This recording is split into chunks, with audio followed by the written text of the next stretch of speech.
We are back here in Las Vegas, Nevada, and we are going to get the primetime session, our last primetime session. I am Angelo Fortino from the Two White Lights podcast, and joining me, also part of the Two White Lights podcast, is Steve DeNovi. I thought you were going to do your After Dark voice. I thought about it for a second. I didn't go there. You know what? I could read it because I saw we the might have glimmer in kids your watching. I don't want to go that way, but yeah, and also we like our jobs. Yes, because we're not. It's not Two White Lights. It's but USA I'm PL excited. employing It's the us. first one I'm commentating all week. Been coaching, and time to have some fun tonight with arguably maybe the most exciting primetime session we've got of the week. I agree with you on that one. I actually think that this primetime session, with the amount of lifters that are in it, the records that you can see, and the amount of big lifts you're going to see, we're going to be entertained here in Las Vegas. Kai Zhao is starting off. Team Game Day lifter, coached by Joe Stanek, 262.5 kilos, 578 pounds. We have no view of his depth there because all the spotters are blocking it, so let's maybe think about changing that camera angle. But a 3 white light lift. Yep, look very easy opener for him. Yeah, he's got a really good squat on him. It's come on over the years. People don't really know that Kai Zhao has not been competing for that long. Yeah. He had a really long hiatus on the platform. I think his second meet he ended up breaking the unofficial American record in 93 kilos. And apparently, if all things go right, Joe Stanek said he's going to pull something stupid today. And we have Zachary Yamamoto. I've been hearing some things about him. We know that in this 100 kilo weight class, we definitely have Bob as our favorite, but really kind of after that, it's kind of open. And I've been hearing some things about what Zach's putting up in the gym. Let's see how this plays out. That looked easy.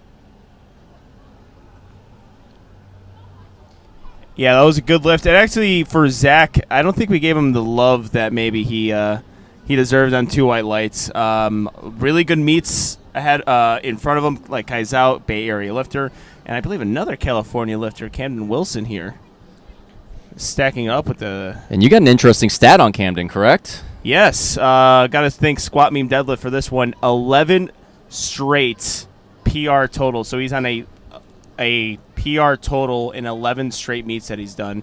That is not easy to do. Is that an announcer jinx now? I hope not. That's a Squat Meme Deadlift. Jinx. Okay, we'll blame him. Yeah, well, I'll make sure to relay this info to Cam if it ends up happening. But that's not an easy thing to do, especially when you're really good at powerlifting.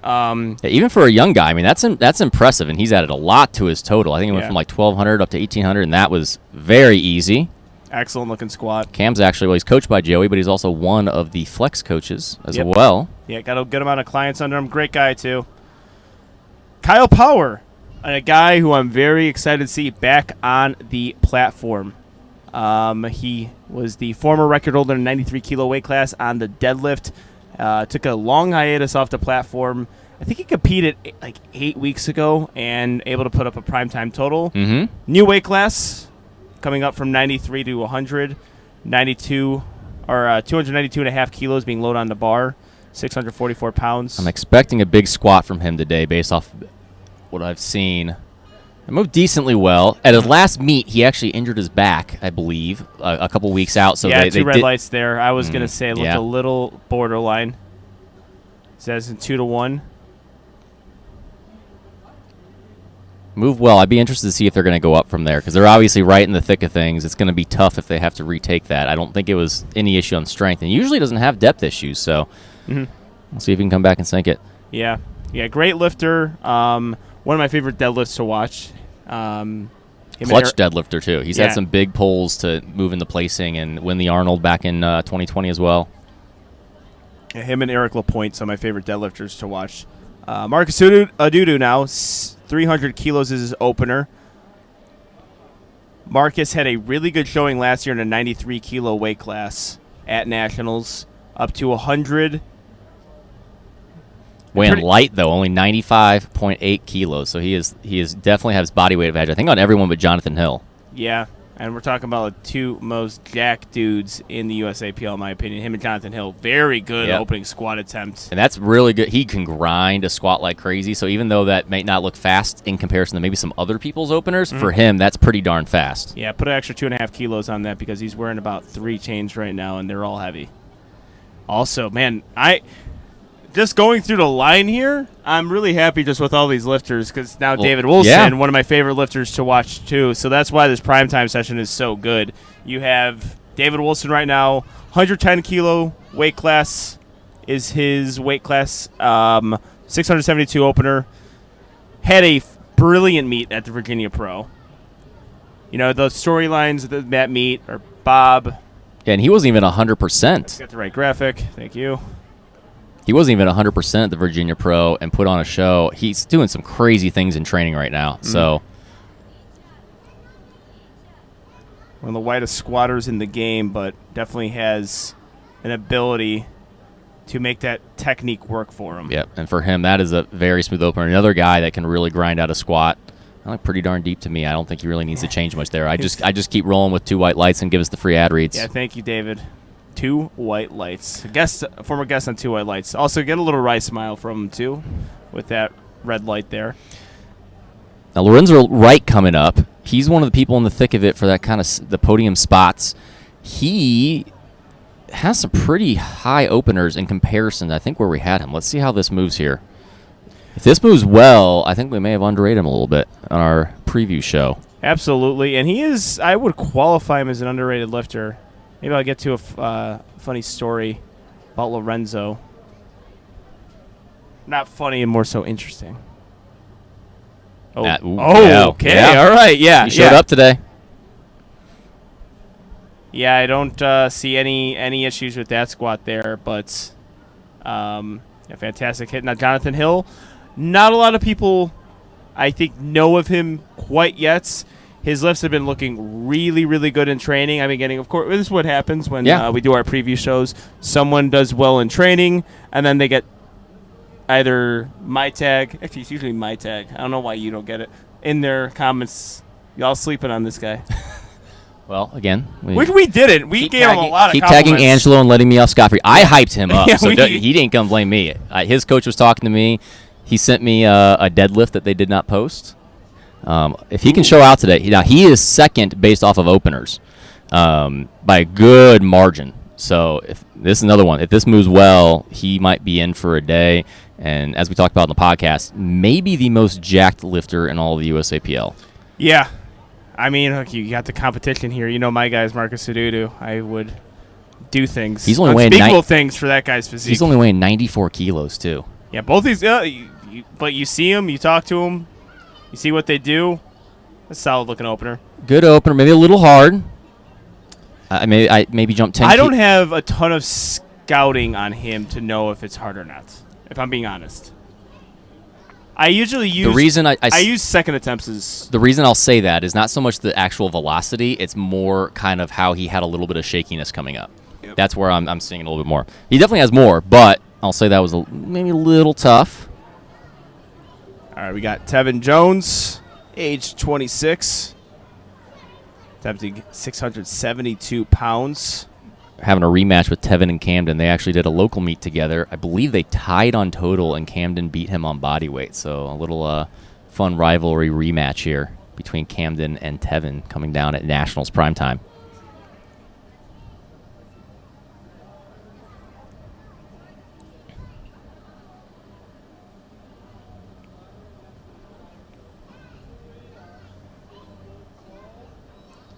It's deep. That is a deep, deep squat.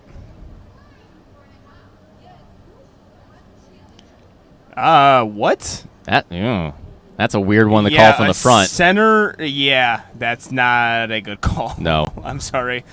Disagree with you. What? It's usually not good when the two side judges give whites for depth and the front judge calls ish. I wonder, I hope maybe that was just an error of what they pushed. Yeah, the card, but I don't even see. Maybe the only thing I could see is the rack command, but I can't tell because it got a red card. It was I know that's why card, I mean mistake on the card. All right, Preston Savoy Jr. So we got to see him at Collegiate Nationals absolutely murder it on the single ply scene. And his squat from single ply to raw is about the same. 3 white Yeah, lights. solid. I mean, I'm really excited to see he's full-time transition to raw now. Mm-hmm. I mean, I think he's going to show out this meet, but more so even in the future that as he continues to train fully raw year-round, what he's going to be able to do. But we got the biggest, possibly, big angry heavy hitters coming up now.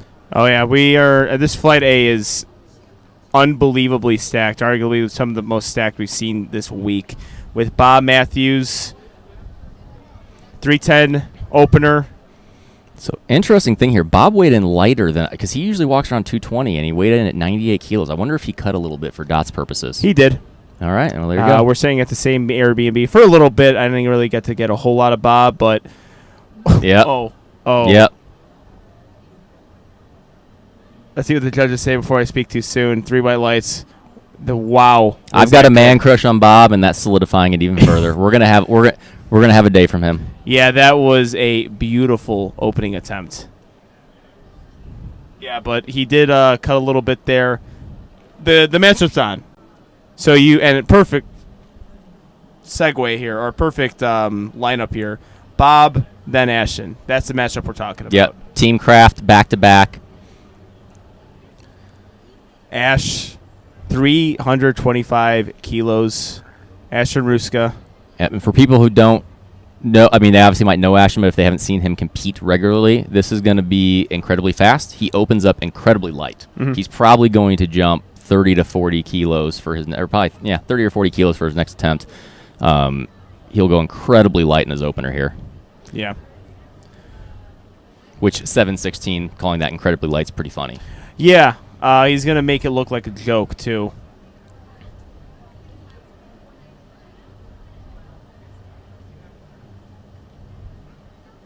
Yeah, you got a good walkout here from Ash.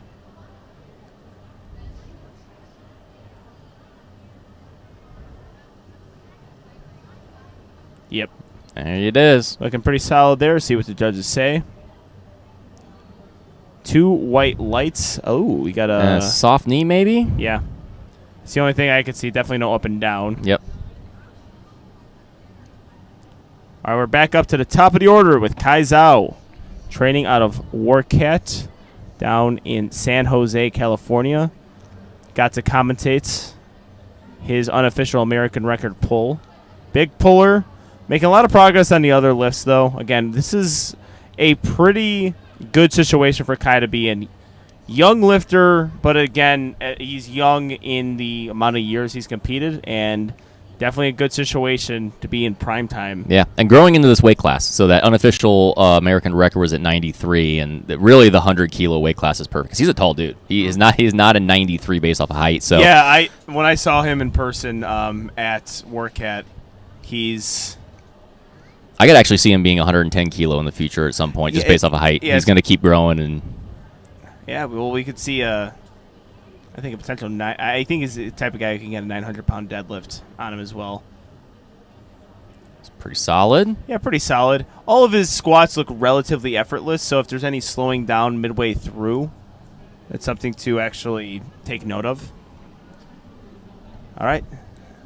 Staying in the Bay Area with Zachary Yamamoto.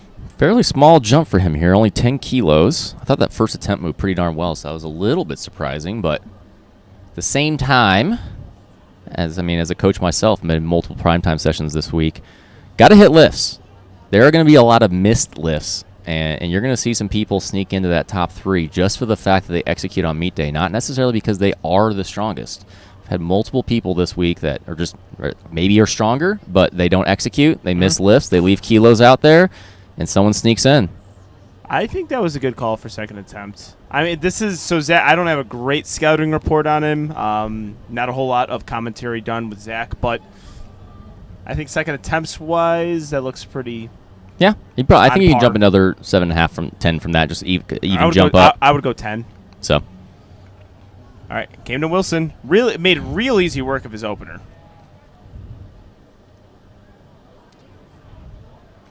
It's only 5 kilos below his current PR squat.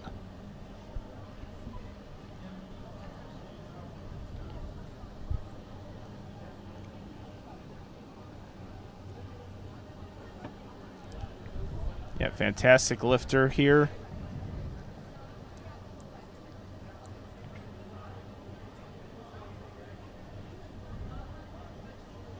Have a few flex athletes in this primetime session. You're going to see more of them in the fight B. Yeah. I mean, Camden's probably my favorite curly-haired junior 110 flex lifter. Yeah, he definitely wears that haircut better than anyone I know. That was pretty easy, too. I think he can make another 10 kilos from that, and that's huge. That squat is handsome. That's huge. It's a handsome squat. Kyle Power. All right, so he missed his opener on depth. He is jumping. Went up to 305. That may be a lit. So that's not that. Yeah, 17.5 kilos. This is probably their planned second attempt. Yeah. Him and I sharing the same coach. I know that Joe Stanek, well, like most coaches, errs on the side of the lifter. So if the lifter says go up, Joe says okay. Well, I've seen it from Kyle too. Back at the 2020 Arnold, he missed his second deadlift, and I believe they went up from there, hit his third, and then won the 93 kilo class. So I do remember that. He's been in this situation before. For a while, that was his meet, and that was a very fast squat. That's but probably we gotta faster. See what the judges say. All right, there we go. 2 white lights. Hey, Kyle, thanks for the ad read. I'm going to guess he's going 317 next, 12.5 kilos up, because he's hit 700 multiple times in training. That looks like exactly where they're trending to. They were 317 for the next lift. Yep. All right, Marcus Cedudo making a 12.5 kilo jump. His lift looked really good on opener. Is this squat his bread and butter lift? It's starting to become. It was his deadlift for a really long time, but I honestly think his squat is starting to surpass his deadlift in the sense of kind of like what is his bread and butter. So, yeah, I'd agree with that at this point. Yeah, I was going to say, I remember when he used to compete in the 83s, and believe it or not, this guy used to compete at the 83s, and he was a perennial threat to podium, and he podiumed, I think, I don't have the exact I think maybe stats. 2019 he got third. No, 2019 Jamal Royster did. Okay. I think 2018 he did, but I remember deadlift was the one we really had to look at for him. But his squat, solid. Let's see what the judges say on this one. I think we're at a different camera angle here. So that might be playing tricks on me. Unfortunately, 3 red lights there, all on depth. Yeah, honestly, this camera angle, it's just, at least for us, what we're looking at the same thing the stream is seeing. It's a little bit hard to see depth from this view and truly judge it, but I think they switched it because I was getting the side judge in the middle here, giving this, which... Also, have you ever seen this? I want to point this out. There's a staggered judge stance here. So the judge over here, I'm pointing like an idiot because you guys can't see. The judge that you see on your monitors is behind, and the other judge is in front.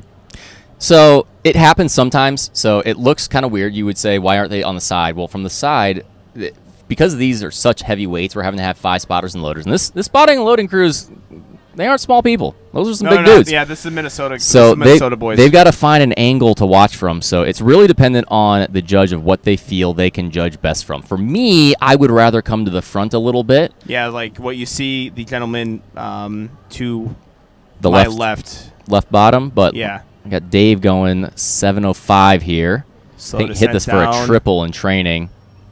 That's good. I mean, again, Dave is someone who, that's actually not hard for him. Well, let's see what the judges say. They did get red lighted from one judge on. I think the same judge. Yeah, just keep taking it. I don't think that's one I wouldn't change at all. He's just going to keep getting that red. I think with his squats, and also you're getting it from that back same judge. Yeah, you're getting it from that back judge, and my opinion, that back judge, especially with a wide stance, it's really hard to gauge depth from that position. Yeah, that's a very good point. All right, Tevin Jones now, 320 kilos, 705 on the bar. His squat is no joke.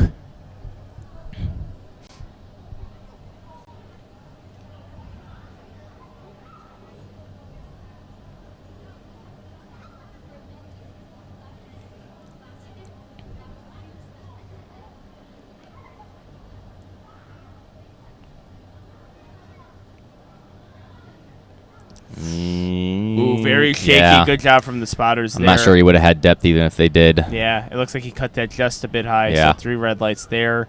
Retaking that. And I think if he gets lower, then you're going to see a little bit less of a rebound here. All right, Preston Savoy Jr. coming out of Louisiana, Lafayette, the Raging Cajuns. Looks like this is only 5 kilos under what he did. He just competed about 5 or 6 weeks ago to get this QT, and this is only 5 kilos under that. Yeah, and also I'm really confident with him. He's a collegiate lifter, so this whole nationals thing is not a new experience for him, and he had to compete single ply, which it's relatively difficult to get depth in the equipment. And he was very good execution-wise as a single-ply lifter. Yeah. So, I mean, in reality, raw should be easier. Yeah, and his lifts are very similar raw. Ooh, he's got a stall there. I'm going to white light it because I didn't think that bar went down. Yeah, it's tough, though, but they might say, let's see. Yeah, 3 white lights, but going up from here. Yeah, it's going to be tough. Potentially a scratch. Remember, they love Lorenzo Bynes. They just keep on giving him the graphic. This is the other Lorenzo. Lorenzo Barnes will be up soon. He is a lifter in prime time, but yes, he is. This is not Lorenzo. This is Lorenzo Barnes. Wright. He made a 20-kilo jump, but that opener flew. So yeah, that opener flew, and I do agree with that call there.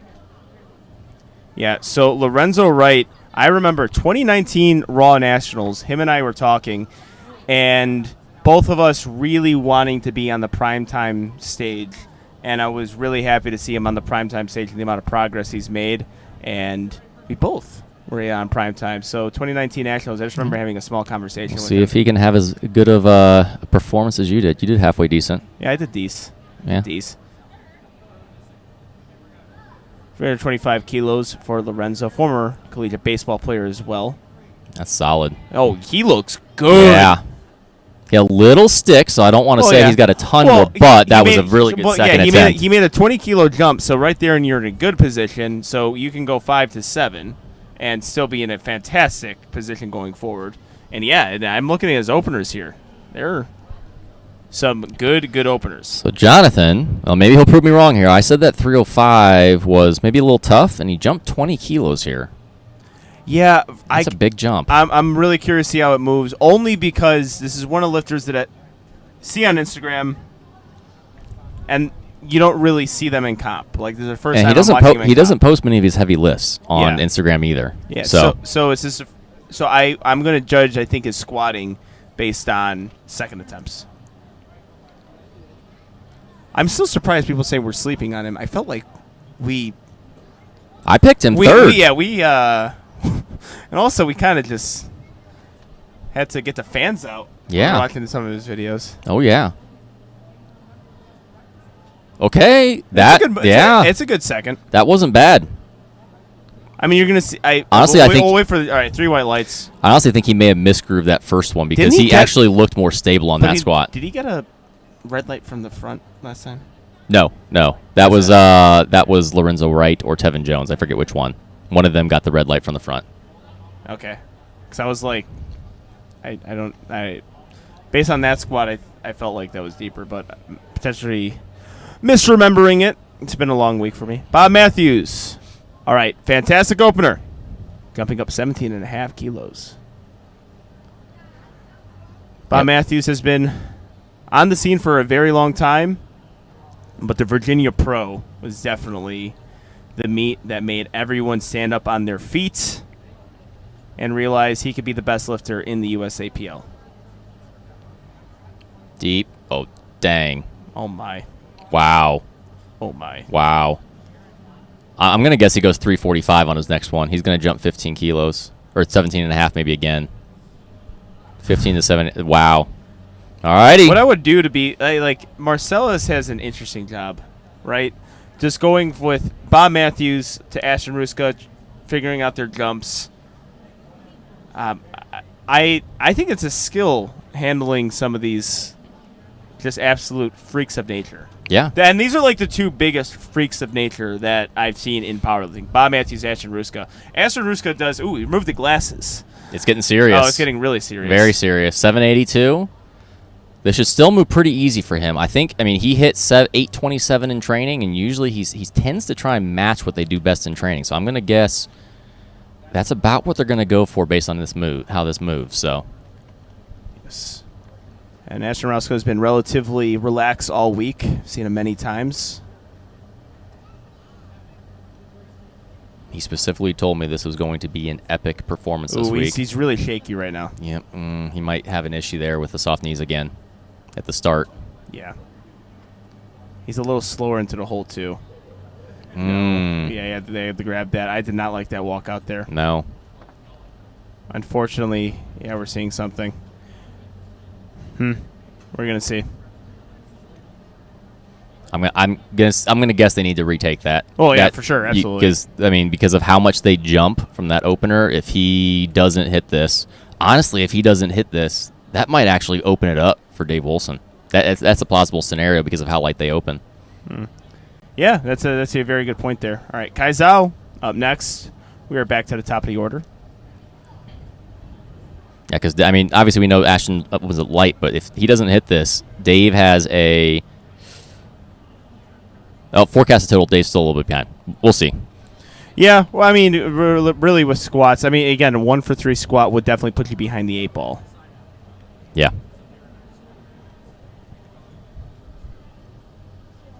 All right, Kai is jumping up 7.5 kilos. I like that. Yeah, like you said, it gets sticky fast for him sometimes. Yeah, and Joe, I mean, I could speak from experience. Joe has a really good understanding of what to jump his lifters. As well as with Kai. I mean, he bottomed out just a bit there. Just lost a little bit of stability at the bottom.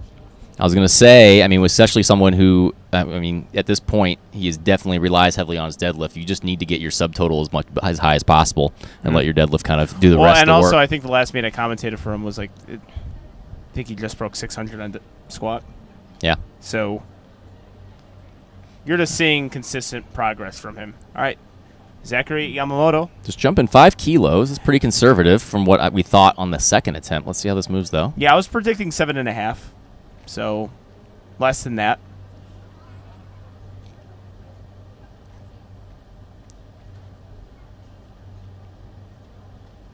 Being in a 100-kilo weight class, looking for a podium position here. Yeah, that looked better than the second, I would say. That was easy.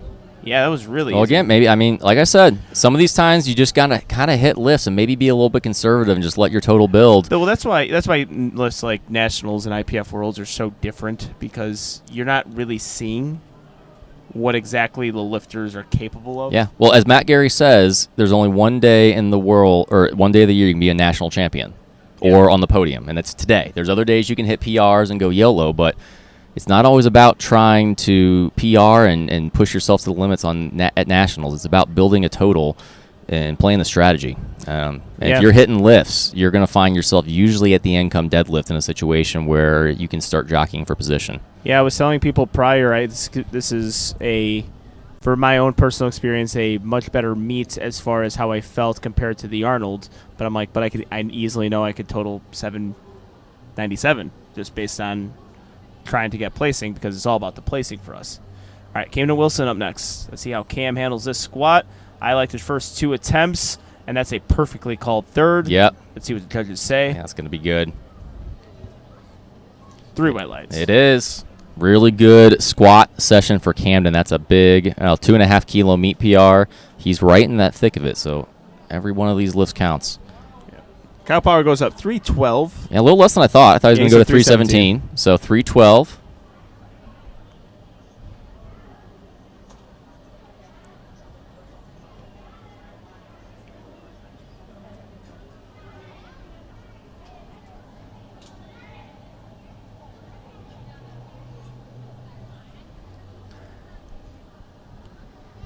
All right, 312 kg from Kyle Power.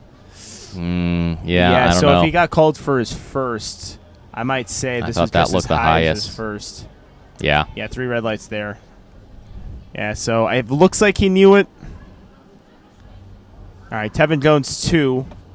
So Kyle Power unfortunately goes 1 for 2 on his squat, or 1 for 3 on his squats. My apologies. Fortunately got that second, though, and that second was a jump, so yeah, he only lost out on 7.5, but I know that's probably not what they were looking for. But he does have the deadlift.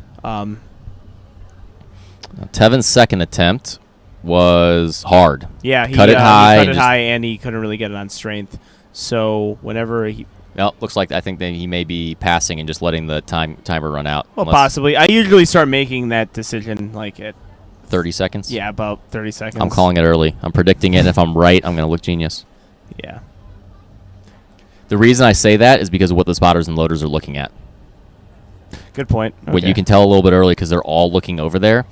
If they saw him getting chalked up and ready, they probably wouldn't be staring at it as much. They'd be kind of looking and getting ready. So that's kind of my tell there, is the spotters and loaders all looking over there.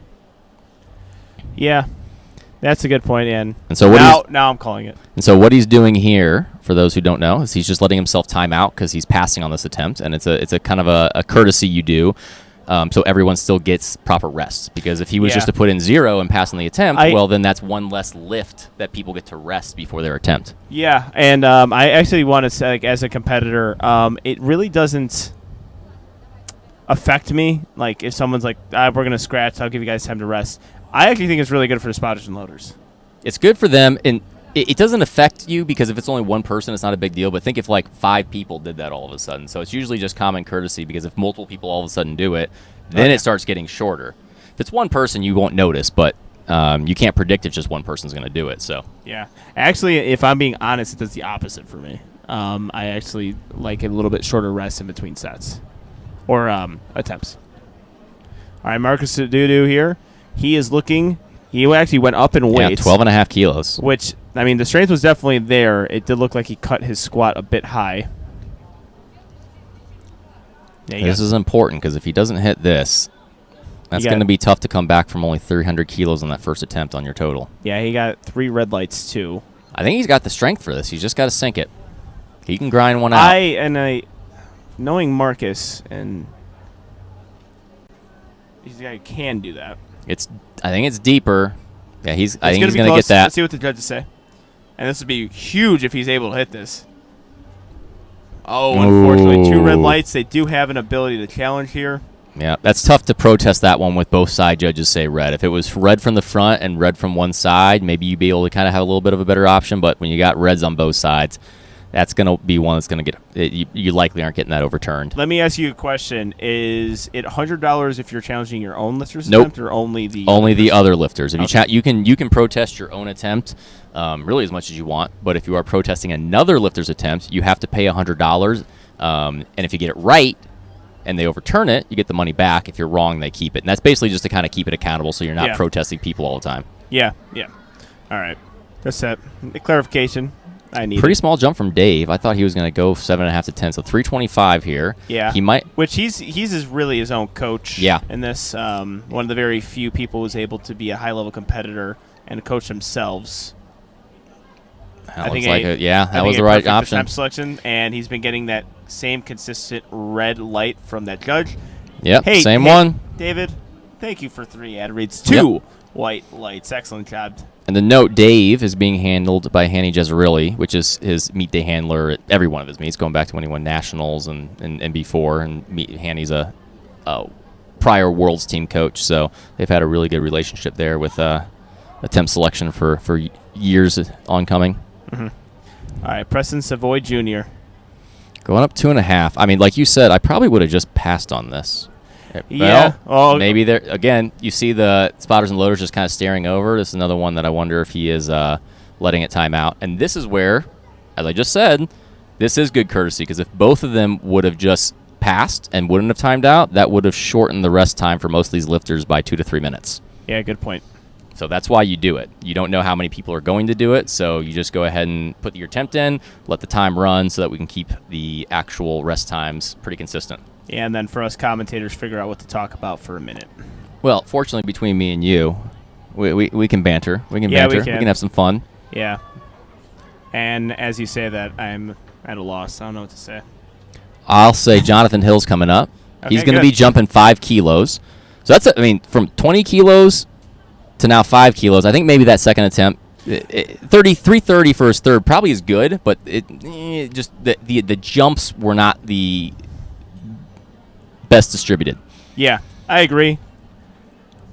I thought 5 kilo. I mean, if he's taking a 5 kilo jump, he's serious about it. I think 730 is what he hit in training, so this is right on par with what he did. I mean, he can hit what he did in training. It's going to be a big breakout meet for him. So. Yeah, and he's poised for it. Are we going to have another timeout? I don't know. It would be weird. No, he's all right, coming there out. you go. All right. Yeah. I'm like, guys, you're really. It would be weird to jump 5 kilos and time out. Usually we just do 2.5. Or if you got a red, just have the same one. So 5 kilos usually means you're coming out. Yeah. He does need to get. He's got time, but he's got to get going. Yeah, I think he'll be fine.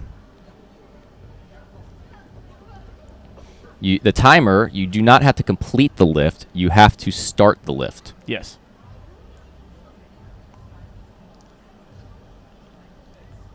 It'll be good there. It's deep.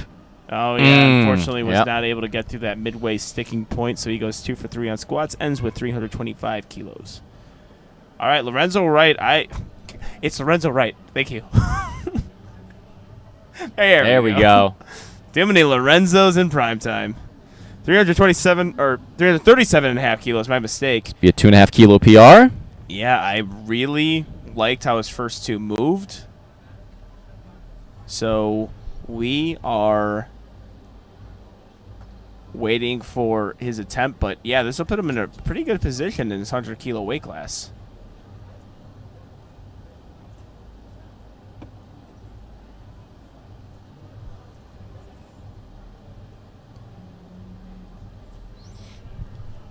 All right, first two attempts move very well. Second attempt moved well. 12.5 is still a pretty decent jump. He jumped 20, then 12.5. I think he's got this. Let's see. Yeah, with the big jumps, especially in a weight class I'm not too familiar with, being around competitors. I have a hard gauge with the big jumps, but oh wow. He did cut that one a little bit higher though. Yeah. Let's see. I'm gonna white light it from where I'm sitting. And two white lights. Judges agree. 2 white lights. Excellent job. That's all you need. Yep. You know what? David Wilson, you gotta love that. Same judge giving all the reds. Yeah. So from that position there. Yeah. Which is. I'd rather see that in the front a little bit. Mm-hmm. All right, Bob coming out. Honestly, this is a smaller jump. I thought he was gonna go 342 to 345. 340. I'd say a little. I mean, I don't want to say conservative. I think he's gonna crush this though. Well, and then also you got to take into account what Ashton missed. So but he put that in before Ashton. Oh, good point. Before Ashton came over, though. Yeah, very good point. This was already probably pre-planned because as a coach, if you've got Bob and Ashton back to back, did you ever notice he did that? Just bangs the bar on his back like that. I did never notice doing that. All right, but good he's zoned in. Here. He's locked in. Sticks with it. Yep. Excellent job there. Let's see what the judges say. Good thing they don't listen to me about 342 and 345. 3 white lights there. Perfect. Yep. All right. So he's having himself a fantastic attempt here. Is it an American record attempt happening? No. All right. All right. No. This is definitely not American record. We have a real American, though. Maybe it was for Bob. It was just a little late. Well, yeah. Usually it says on lifting cast in front of us. Yeah. So it doesn't. All right, Ashton Ruska. We had some live feedback. He's struggling a little bit with the bar whip on the walkout here. Yeah, so he might have to slow it down. He also put on the glasses again. So it's time to get serious again.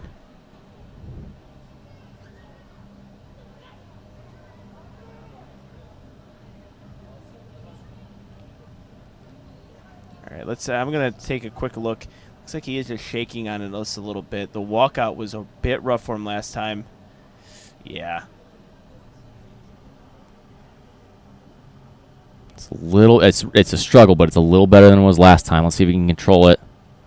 I think he might have cut that one just a bit. Yeah. Let's see. Really easy for him, and he usually buries his squats. 2 white lights. Actually, none of them on depth too. It was soft knees again. Yeah. So, all right. Marcellus Williams is the coach. What do you do with the challenge situation if it comes down to Bob Matthews and that's right? Like that's what happens tough. There? I mean, usually you have. Yeah, I don't know. Usually, I mean, in that situation, you kind of have to pretend like you don't coach the other person, even though you do. Does that make sense? Like you've got to treat each individual lifter like you don't coach the other person, and somehow like turn that side of you off for each person. That's much easier said than done. I really don't know of a whole lot of situations. I mean, we've seen it before in powerlifting, but they're not going head to head though. Truly though, so I don't think he would do it. If they were truly going head to head, like in the same weight class, maybe you even have each one have their own individual handler who makes that decision.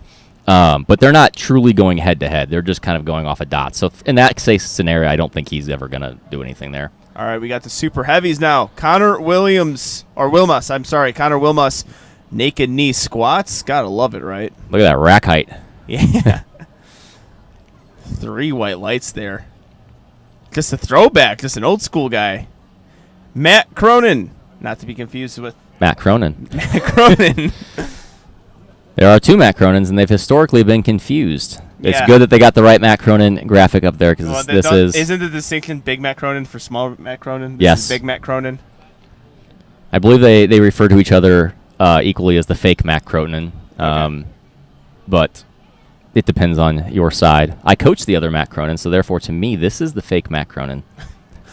They also kind of look somewhat alike. Yeah, they do. They kind of. It was just if the hair color, if either one of them dyed their hair a little bit different, they have the same kind of little beard and haircut.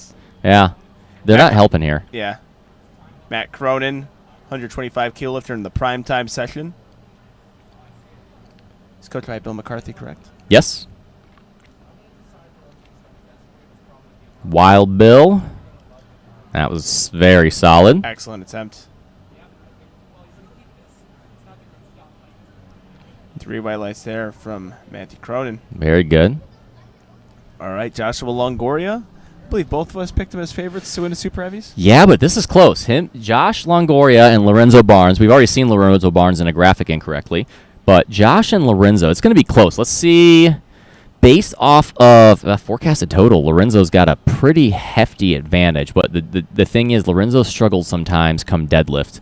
So we'll see. But it's going to be close between these two. This is the battle we're probably going to be looking at for the 140-plus division national champ.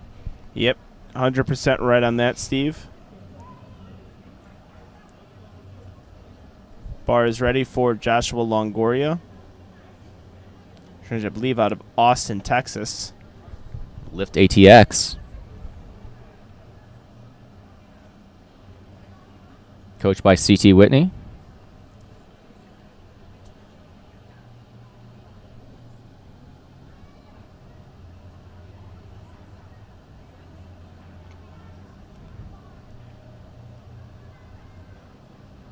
Got a nice walk out here from Joshua. Second meet, I'm commentating from him. He's one of my favorite looking squats. You're going to see this, and you can just tell he's born to squat. Yeah. Yep. That is perfectly. He's opening pretty light. He's probably going to make a big jump there. 650. I mean, he's squatted 760 before.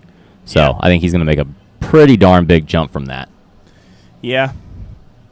Which is another person who I think is benefits some of the newer weight classes as well. Like, you don't see the super, super heavyweight lifters right now where it's a complete disparity. Like Josh Longoria, I believe he's competed in the 125s before. Yeah. He weighs 140. Well, he's in the 140 plus. I mean, he's going against Lorenzo. Yeah, but he's 144. Yeah. I wouldn't be surprised if he might go to 140 in the future, being that close. But, like, Lorenzo's at 173. Obviously, some of the big boys that we've had before at Nationals aren't quite here.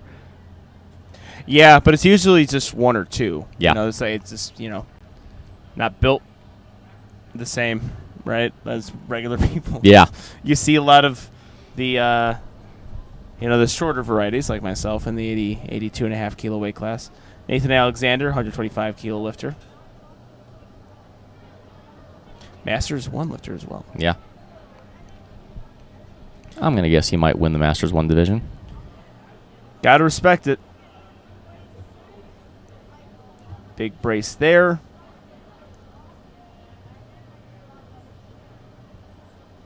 It looked deep enough. A little grindy. 3 white lights. Excellent job. It's a good lift. All right, Lorenzo Barnes up next. 320 kilos, 705 pounds. No! Thank you for that awesome, awesome graphic. So opening up only 5 kilos under his best, according to this. I believe he's coached by David Garcia, correct? Yes. All right. Yes, Mr. Prime Predator Performance. He's competing in the super heavies, 140 plus, but just a weight class below 140 kilo lifters. We're going to have ourselves a real battle. Yeah, that might be the at least weight class battle. That is the highlight of tonight. Dominic Melvin, Hagen Henderson, and Michael Astrologo.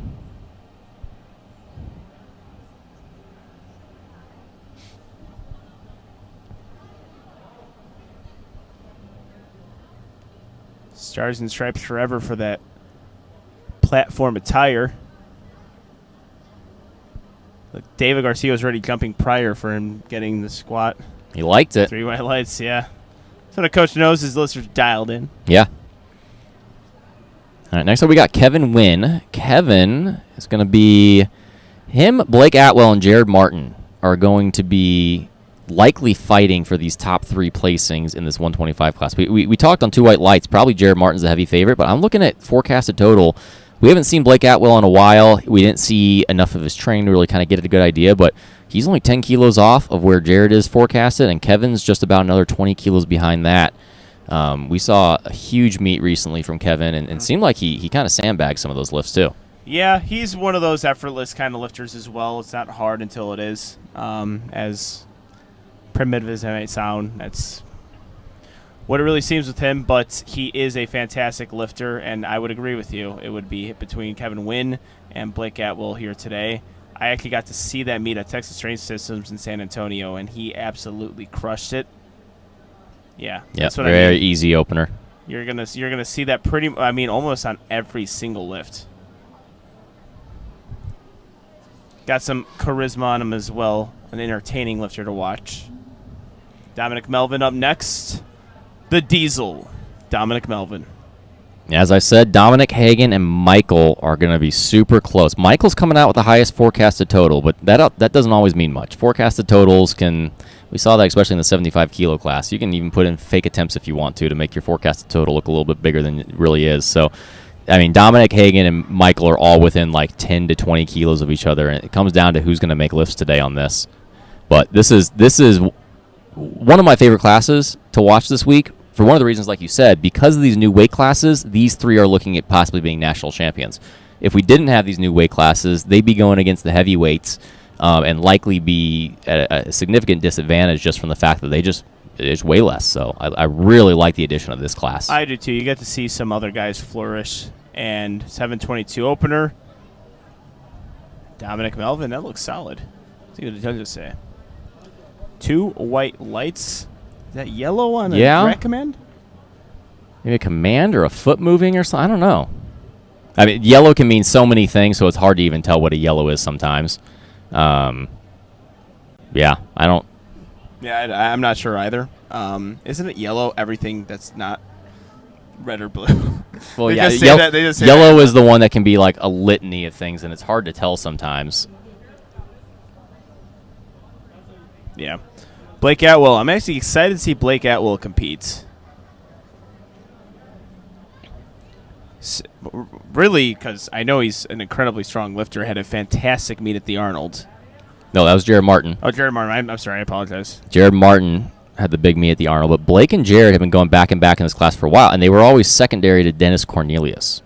And this is seeing them go head-to-head now as really the first and second favorites here. Got to respect the singlet, too. The classic SPD. Yep. Beautiful squat there from Blake. 3 white lights. Hagen Henderson is up next. 340 kilos, 750 pounds in the 140 kilo division in this ultra competitive 140 kilo division. I think this is only Hagen's second or third meet, maybe. Young lifter. I mean, the potential for him is incredible. Huge squat. He's been blowing up Instagram with his squat lately. Yeah, he had a meet. I don't know how long it was ago. It was his most recent. About meet. 3 months ago. It was actually in Missouri. So okay, yeah. So he had the meet, and I think everyone just kind of took notice of it. And he's made some really good improvements since then. The only thing he tends to, we've talked about on 2 highlights, he tends to squat a decent amount more on pound plates. I think because of kind of the rebound whip it gives you. Let's see how this looks. Well, there was a slowdown in the. Yeah, a little slowdown. He dive bombs the crap out of it. No doubt on depth. If he gets a red here, I'm going to go out there and talk to them. No, you won't. You won't. You won't do it. Are you daring me? Yeah, I'm daring you. You won't do it. Well, now I have to do it. Yeah. But he's not going to get a red light. That's how confident I was. Cause there's a lot of there's a long walk. We're not live, so we're not live in the venue. Long walk. 2, you have to get through the chess tournament. That's happening right now. And then 3, you have to get out through. Well, that's just how confident I am. I might be bluffing and never even do it, but I don't even have to because he sunk it. So. All right. Jared coached by the Ed Cohn. We can say that now, right? We can now say that. That was kind of slightly hidden for a while, but we can now say coached by the Ed Cohn. Had a huge performance at the Arnold. Ended up taking his final pull to beat Eric Lapointe on dots to win the Raw Pro. Yeah, and one of the most unsung performances from the Arnold, too, just because, doesn't do the whole social media thing as often as other people. Yeah. Typically the case with the heavier weight classes. Yeah. I don't know what that means. Probably being a bigger person gives you more confidence. Yeah, I mean, it's just like I lift guys. this much weight. I don't have to prove myself. Yeah. Like I don't need to get a big truck with rims to show that I lift. I'm a good lifter. I just squat 760 pounds like that. Yeah. Michael Astrologo. American record attempt squat 356 kilos at 700. What's that say? 54 pounds? 84. 84. I'm an idiot. 784. It is tough to read, but it again. 784 opening with an American record. That's incredible. Now he's right now forecasted first in this Dominic Hagen-Michael battle, but again, forecast doesn't always mean that much because a lot of people have different strategies on what they're doing for attempt selection. Got to execute lifts too. I mean, yeah, we saw, but 75s is a good example of that. I mean, everyone's coming up to really the booth telling us that Pug's going to win. I'm like, okay, let's make him. Well, I was coaching a NOS, and he had a 35 kilo disadvantage to the people highest forecast, and he beat both of them. So yeah, that's kind of what happens. You just got to hit your lifts. Let's see how this moves. Looks very good for an American record. That was pretty sexy. It is not an attempt. It is a hit. Matt Cronin up next, 677 pounds on the bar.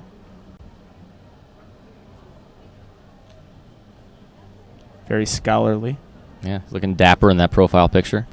Professional. He's ready for an interview. He's a pro, so that makes sense. Yeah. Pros dress like pros.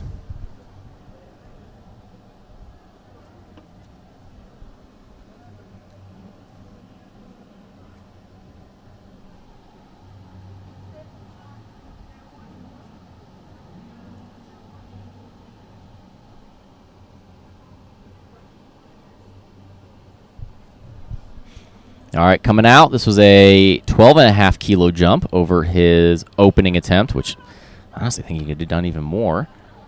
We'll see how this moves. I mean, that opener was fast. He did a shirt change. Yes, he did. Got to respect that. Yeah. Actually, that looks I like that. fantastic. Yes, I like it the does. green. And That was squat great, is too. just as pretty. I mean, I think they can go another 10, 12.5. Very solid. 3 white lights there. Excellent job. Connor Wilmus. Not a whole lot of information on him, aside from he has a beautiful, he has a large squat. His rack height is something I didn't even know existed. Yeah. I did not know rack heights go above 15. Well, for powerlifters, they usually don't. There's a reason I wasn't a very good powerlifter for many reasons I wasn't, but one was because I was 6 foot and 175 pounds. Yep. You would be the tallest 74 kilo lifter. Do I even beat David Shelton? Is he 6 foot? He was a tall 74. Oh yeah, he was 74. I was yeah.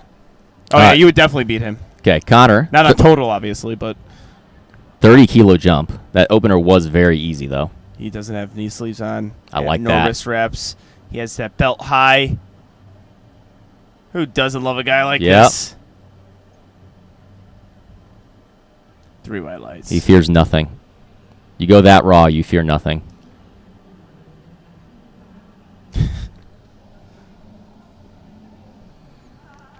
All right, Joshua Longoria right now, 716 pounds. Huge jump is expected, 30 kilo jump for him as well. Yeah, and you made a really good point. Just a guy that is built to squat, has a beautiful squat. Left Lar Bros teammate of mine. Training on a Lift ATX. We actually had a really fun photo shoot where he squatted something nutty there too.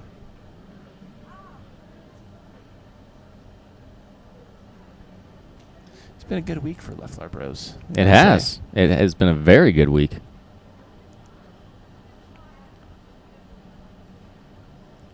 All right, 325 kilos for Joshua Longoria.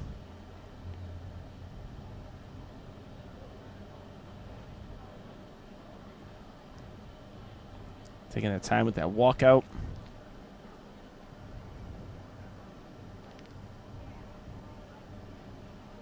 You see a little bit of a sticking Yeah, that was a point little there. harder than I thought. He can grind a lift, but that was a little harder than I thought it was going to be. I think maybe he goes 12 and a half, maybe. I was going to say 10, so we're not very far off. Yeah. Be splitting hairs. Now, Nathan, Nathan Alexander can grind a lift. So I'm not saying putting this out of the question, but 305 wasn't super fast, and he jumped 20 kilos here. It's probably going to make me look bad here because, again, Nathan can grind out a squat. He's had some epic deadlifts at Nationals, too. Yeah, I'm hoping he does make you look bad. I just enjoy it. I don't mind being made look bad because you're just going to get blamed.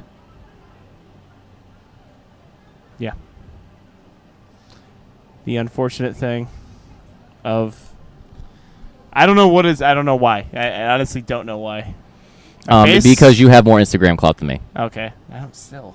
I felt like people would be nicer. As well as I'm a little bit nicer to people generally when they ask me questions, and you give them one-word answers, so it's a lot easier just to hate on you and have fun with it. That's a very good point. Nathan Alexander here. Oh, actually, yep. and here we're... Ooh, that's not good there. Yeah, I don't know if his back is tighten up on a little bit. Yeah, hopefully we can see him. Well, we know he's resilient. He had one of the scariest accidents I've ever seen in training and came back from that. And honestly, maybe should have never been able to lift again. Yeah, that was an incredible moment there. Came back in 2019, right? I don't know when it was, but yeah, he had I think it was 2019 Nats. He came back and hit an amazing deadlift after what seemed like a career-ending injury. Mm-hmm. All right, Lorenzo Barnes made easy work of his opener.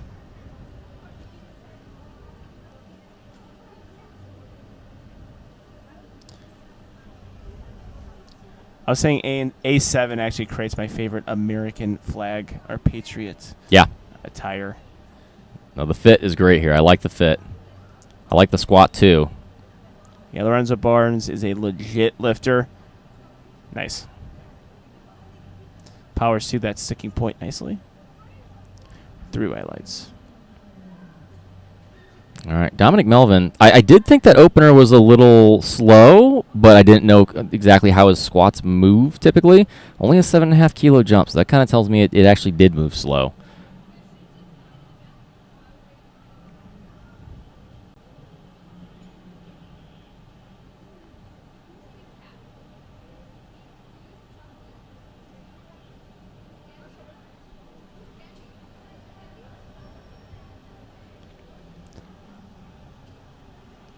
Waiting for Dominic to approach the platform here. The diesel. Wind it up for him. All right, well. Is the panic mode setting in for you? As far as getting that squat command?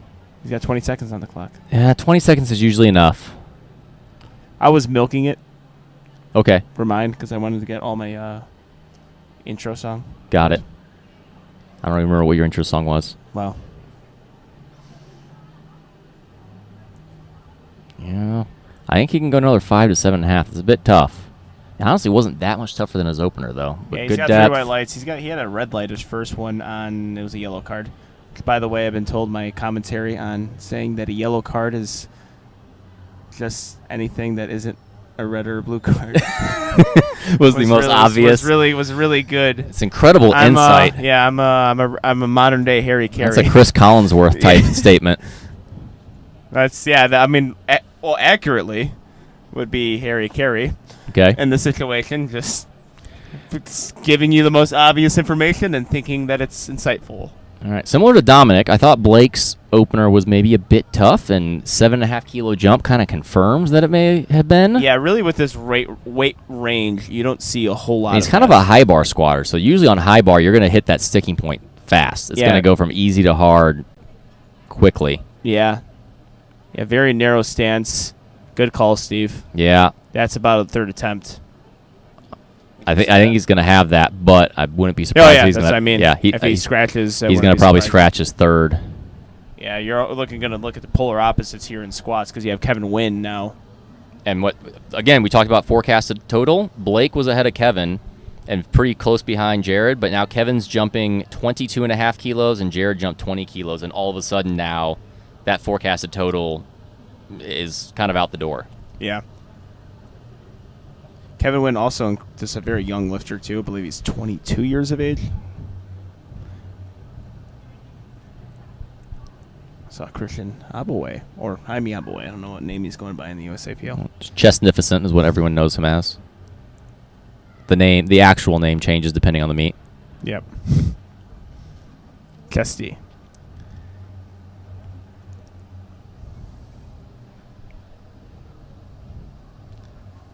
All right, Kevin Wynn, when he competes, expect to see some fireworks.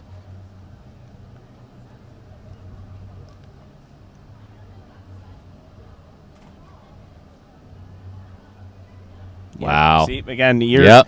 I know he's got a 3 by light lift. I know in collegiate nationals, I think he fell out of a podium position. I honestly, though, Did he did collegiate nationals? Not this one, no. Okay, no, okay. This one. I think that was the one Sean Mills won. Got it. I think I followed him after that meet. I never seen him struggle with a lift. Let's see what he puts in. I might be the commentator's jinx. It's tough to know what he can even go to because we've never seen him struggle. I'm going to guess 10 to 12.5 on that. He jumped 22.5. He may make another big jump. Hagen jumping 20 kilos. I'm not making the same bet. I only made it on that first attempt. Oh, well, see? Well, I'll see. Let me see where this goes. I'll maybe make it after the squat before I see the lights.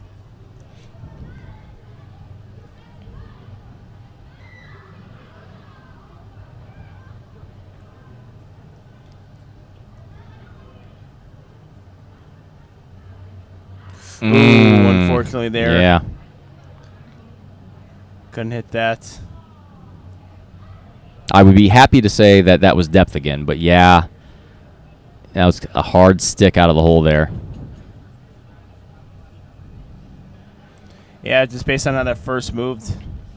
And I would have said just based on that first move, 20 kilos. But lifters like that are really, I mean, he did have a pronounced sticking point there. So Yeah. I mean, we got first. Jared coming up, 20 kilo jump, and after that, Michael made a 20 kilo jump. If Michael's squat moves well, he's going to really separate himself from Dominic and Hagen, like almost immediately, because Dominic is only going up another 5 kilos. Hagen's going to have to retake. Michael may make this lead expand very quickly, but first we got Jared, 20 kilo jump. Based on how Kevin Wynn is doing, Jared might be having a bit of a battle on his hands there, so he's got to hit this and hit it well. Yep.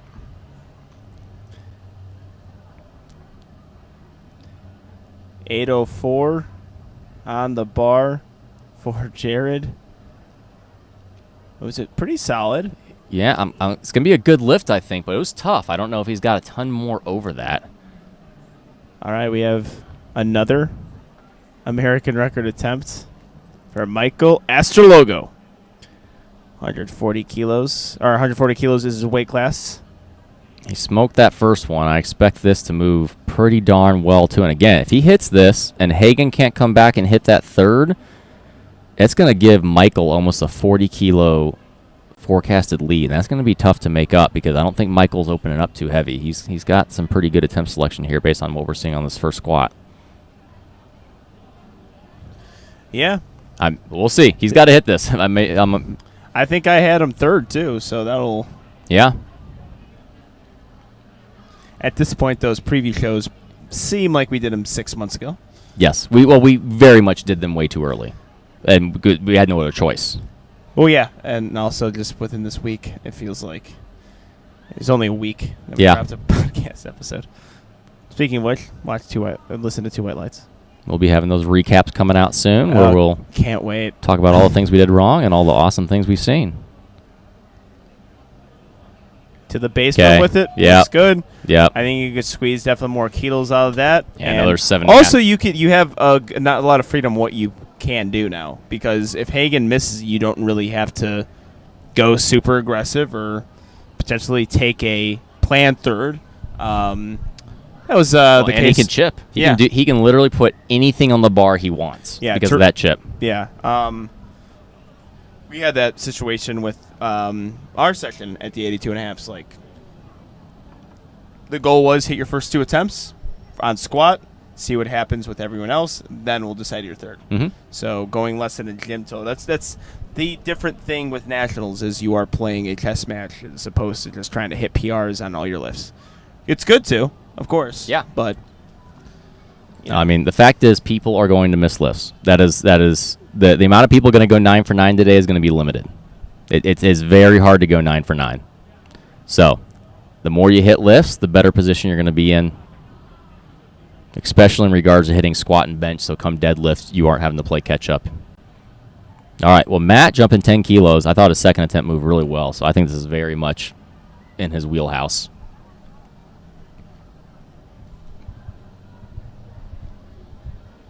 No shirt change here, though. I don't mind that because the green looks great. Pops. Yeah.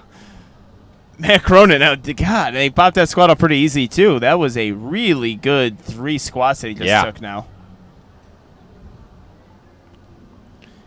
Yeah, 3 for 3 on squats. We have Nathan Alexander up next, looking to retake 325.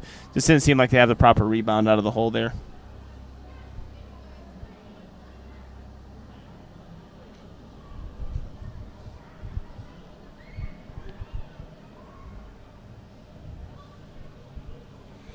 All right, I think he's going to time out here. Yeah. So I think he had a little bit of a back spasm or back flare up on that second attempt. Yeah, no real reason to take it again. Yep.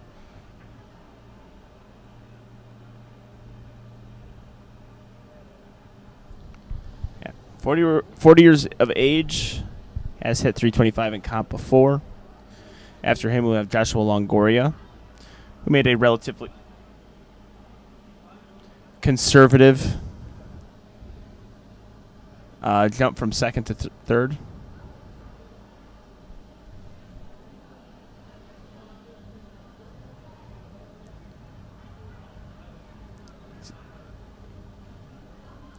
So in this time, we get to thank our sponsors, SPD, A7, Rogue, 110%. Saw a nice virus booth, and I missed it. I did not know they were going to pack up on me. Oh, they already packed up? I didn't know that. We had Get Better today out here as well? Oh, yeah, we did. Haven't seen a whole lot of the venue, if I'm being honest. I've been stuck in this box whenever there's been a competition. I did see some of the females compete, though. And I was on the platform, but that's a blur. Yeah. Usually I can't remember things. I know what the warrant room looks like pretty well. Yeah. I've been back there a lot. Good. That's Actually, this is the first Nationals I think I've only been in the warm-up room once. Because they kind of blocked it off, because I think they know that people like me abuse it. Yeah. Go in there with their staff pass just to hang out with their friends. All right. Josh taking 12.5 over that last one. As mentioned, he can grind out a squat pretty well. He got 753, I believe. Did we call him at 10? Did we predict him at 10? As far as the jump that we would take? Yeah, I think we said 10. All right, someone fact check that for us. I'm kidding, don't. Well, we got to get in some of the interactive stuff that was highly regrettable when I did it first. But Josh Longoria. He cut that one a little higher. Let's see. I would white light that lift still. Yeah, you got it. I'm wrong. We got 3 smart judges, apparently. Yep. I was wrong. There's a big hug there. That's a big lift for him. Bless Petrie, national champion in 90 kilo weight class. Yeah, that was fantastic there. No, that's big in that battle with Lorenzo. They got to make lifts. All right, Lorenzo Barnes now. And he made up a lot of room there because, like I said, forecasted total, he was way behind, but Lorenzo's making a lot smaller jumps, only 7.5 kilos here, where Josh was making really big jumps, and that gap's getting closer and closer each lift.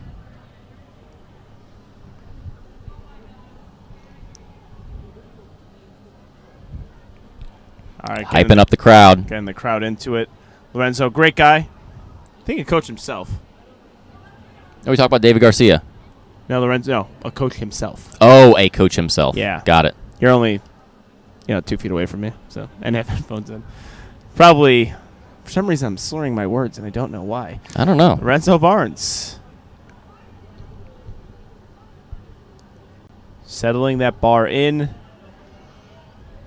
David Garcia looking on. Oh, wow. Yeah. I liked how that moved. And David had some hops there. Yeah. 3 white lights. David, I think, burns more calories coaching than any coach I know. That's possible. And he's he's always got energy. He just climbed Mount Barnes. I've never seen David not incredibly happy, excited, and moving around fast. Yeah, that is a perfect description. And Lorenzo moved that squat very fast. He is looking pretty good. All right, super heavies pushing each other here. I like it. I like when the big, angry, heavy hitters push each other. Speaking of big, angry, heavy hitters, the Diesel. He's kind of like my idea. If we're talking about heavy hitter, him, the build, that's the look.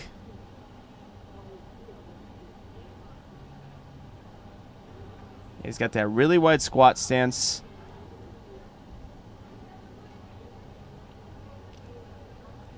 Almost a pause squat there. I think that's good. That looked pretty much just like his other 2 attempts. Identical. Actually, all of his squats look the same. Ooh, depth from the... I don't know about that. That might be one to go protest. Yep, they're going over there. All right, that's big body in the corner there. Because I said that. If you have 2 reds on the sides, you probably aren't winning a protest. But if you've only got 1 red from a side and it's the front, that's one to protest there. Yeah, and I don't think we get an update whether or not the lift is overturned. We'll see it on lifting cast. Right now it's red, so we'll see it turn to green if it's overturned. Well, we actually have to just keep our ears really, really on tune with like these headphones on because that's how I figured out the other ones. I just heard scream it kinda. Oh. But Catwell now. Just a 5 kilo jump. I had mentioned I wasn't even sure if he would take a third attempt. This is a bit surprising because that squat took a long time.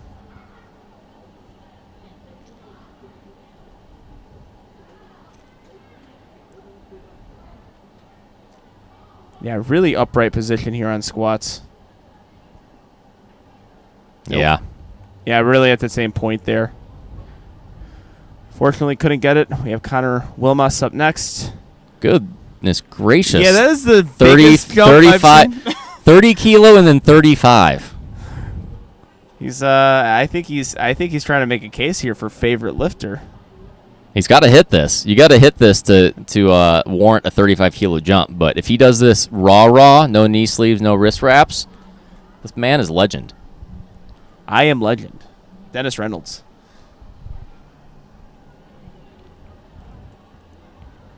Yeah, again, on our preview, did you have a whole lot of information on him?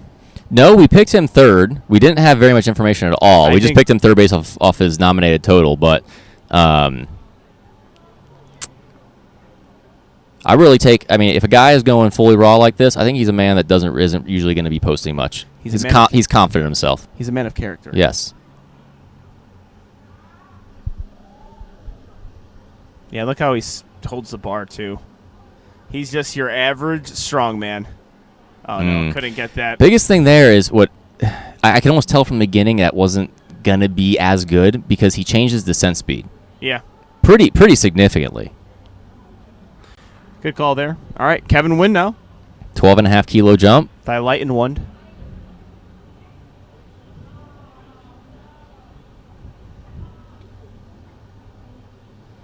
In the battle with Jared, this is pretty big because Kevin's going to make up off a forecasted total. If he hits this and Jared hits his, he's going to make up 7.5 kilos on forecasted total based off of the jumps he made. Let's see how this moves. Obviously, his second attempt looked great, but as we discussed, we've never seen him struggle before. I definitely haven't, and he has missed lifts before, and other lifters have, taken him in competition, but he's quite the lifter.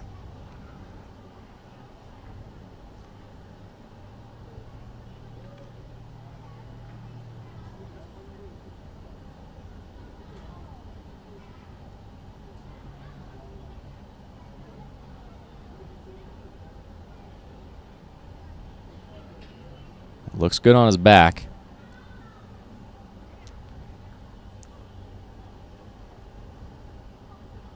And we saw a little struggle, but that's still good. That's the most I've seen him struggle, and that was a Let's perfectly see. executed lift. Yep, White lights. that's big. All right, Hagen really needs this to stay in the picture. Yeah, Dominic did not. If they protested, it did not get overturned because it's still red, and they would have done it by now. So no overturn for Dominic. I am really surprised on that depth call. From the from what our position that we have here. Yeah, I can't. He even paused it too. It looked the same. I thought potentially. I actually thought you were gonna get a red light. I thought you were gonna get a red light from that back judge there, but I was really looking closely at that hip. Yeah. The only thing is, it's not going to make it was only 5 kilos, so it's not a drastic difference for him. And honestly, if Michael goes and hits this final third, he's going to really stretch it to where it's going to be tough to catch him. But let's see. Hey, this is huge for Hagen. Yeah, Michael jumped up 10 kilos. Hagen Henderson, no, he's not going to. Oh. Doesn't have it. Yeah, I mean, yeah, after this, I mean, Michael's looking at almost a 25 to 30 kilo advantage, and we know Michael is good on attempt selection. He's not opening heavy, so this might stretch out if he hits this coming out. We got Jared Martin first, though, and like we said, Jared Martin's in a really good big battle with Kevin. This is pretty big because Jared needs this. If he doesn't, that's going to be, I think, almost 12.5 kilos that Kevin would make up, and he'd only be slightly behind. That would be turned into a quick battle if Jared doesn't get this.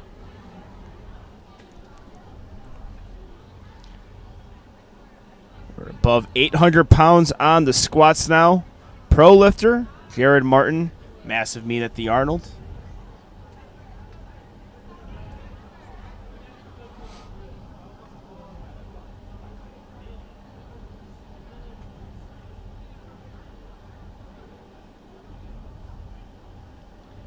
A nice slow descent down, grinds through it. 3 white lights. Excellent lift there. All right, Michael Astrologo is writing the record book right now in the squat. 850, I'll call it 51. It's 0.98. I'm going to give him the 1. 851 pounds. 24-year-old, 140-kilo lifter. This would be a big, big lift, not only in the sense of poundage, but what this is going to do in the competition. Yeah, these spouters and loaders are working real hard just to lift this weight up. 140-kilo weight class again, something that we might not have seen in last year's Nationals because of the going back to the old weight classes. You got Matt Gary in the corner there.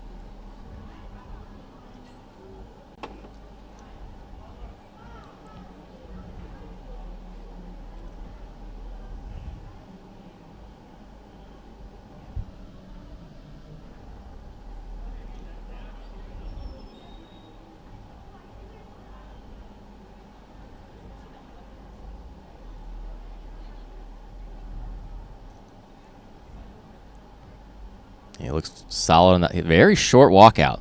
Yeah, very efficient with it. Got to respect that. Oh, this is a grinder. This is a fight. Can't get it, unfortunately, but puts himself in pretty good position. Yeah, he's still, even with that, not hitting that, he's still in a really good spot. He was already in the lead, and he gained on squats since he gained almost 15 kilos on Dominic and 20 kilos on Hagen. Yeah. Does expend a little bit of energy with that squat, though. Had to fight a lot with it. But we are going to move on to bench press. We're going to take a 10-minute break. We've seen some great lifting so far. Stay tuned. USAPL primetime session in Las Vegas, Nevada.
All right, we are back here in Las Vegas, Nevada at the West Case Hotel and Resort. And we are going to get into our bench press for our prime time session at USAPL Mega Nationals. Our last prime time session, we have 100 kilos to 140 plus kilo lifters. We saw a great squat session, and now we're going to see a bench session. Yeah, we saw some interesting things, too. We obviously saw Ashton struggle a little bit on squat, which was surprising, which kind of opens up the door, possibly for Bob. And when we're talking about best overall lifter, we saw a little bit of shakeup in that 140 battle. Kind of making really easy work of his opener. Which should be the case with your big deadlifter is... Just hit benches. You're not going to win the meet on your bench, but you could lose it by missing a couple. Yeah, or stay within 2 to 5 kilos of your PR, and you can make that up potentially with a monster pull. So Marcus Cedudu up next. Went 1 for 3 on squats, unfortunately. He's going to go on bench press here, 180 kilos. Really has some well-rounded lifts.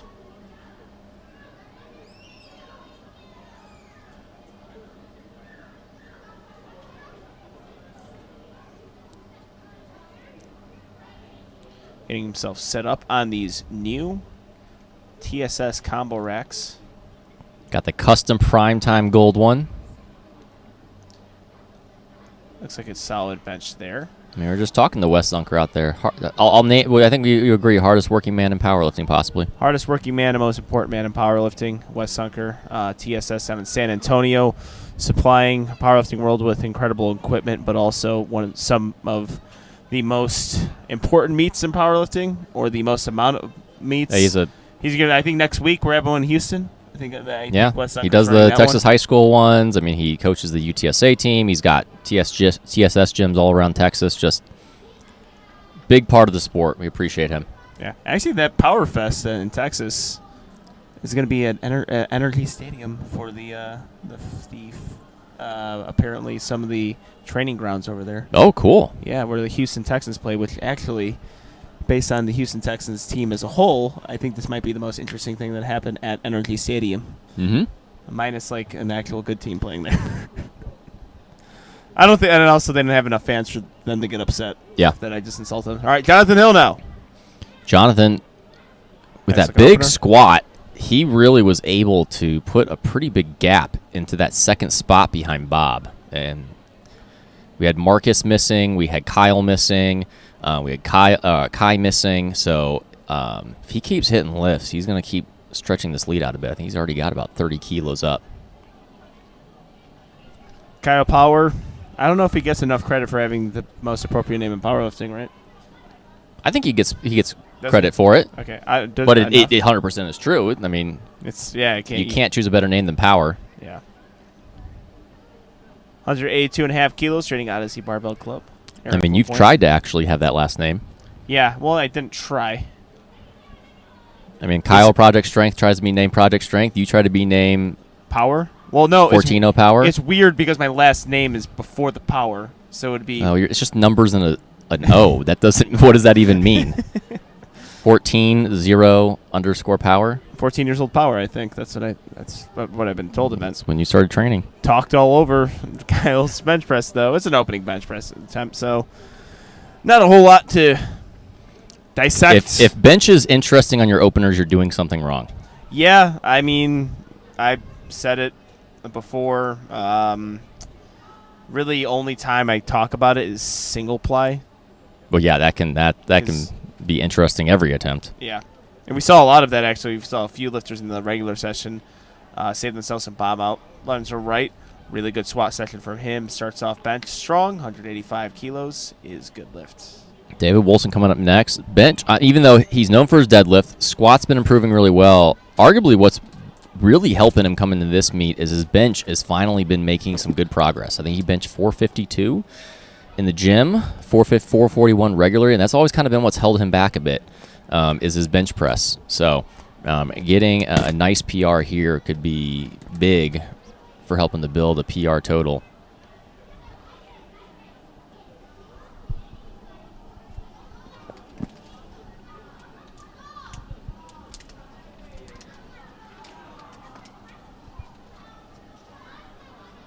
That moved pretty well. Yeah, moved really good. You got one I red love light. his.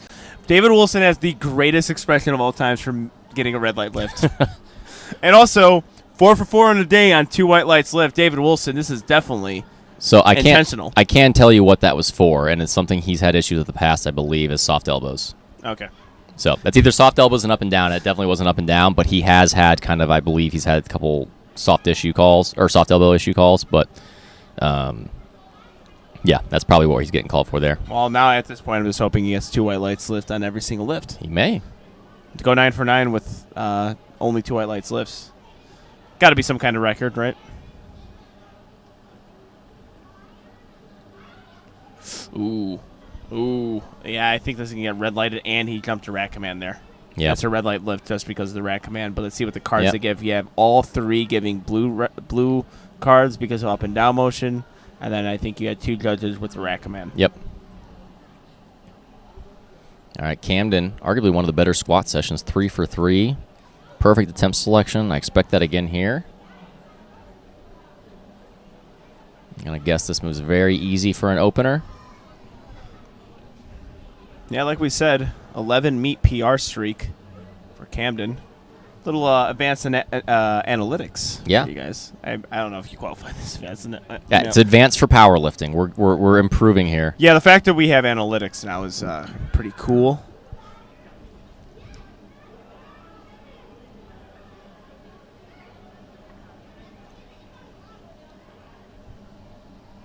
Really tempos it down, sinks it. You get a little sticky. Yeah, a little about sticky. 3/4 up. I mean, one thing you're usually going to get at nationals is bench is going to probably be harder than other meets and or what you do in the gym. I mean, you're not usually going to get gifts on those press commands. It's such a strange thing also with that. I think that's where working into a specific range is good for you, where you're able to hit your bench press consistently at a range, but so you have the ability to cut it 2.5 to 5 kilos on a given day. All right, are we going to see yeah, I think we are. Ash has not brought out the wide grip in I don't know how many meets. I'm actually a bit surprised of that. So good opener there. Surprised that he went wide? Yeah, I am. Only because, I don't know, just a few conversations I've had with him.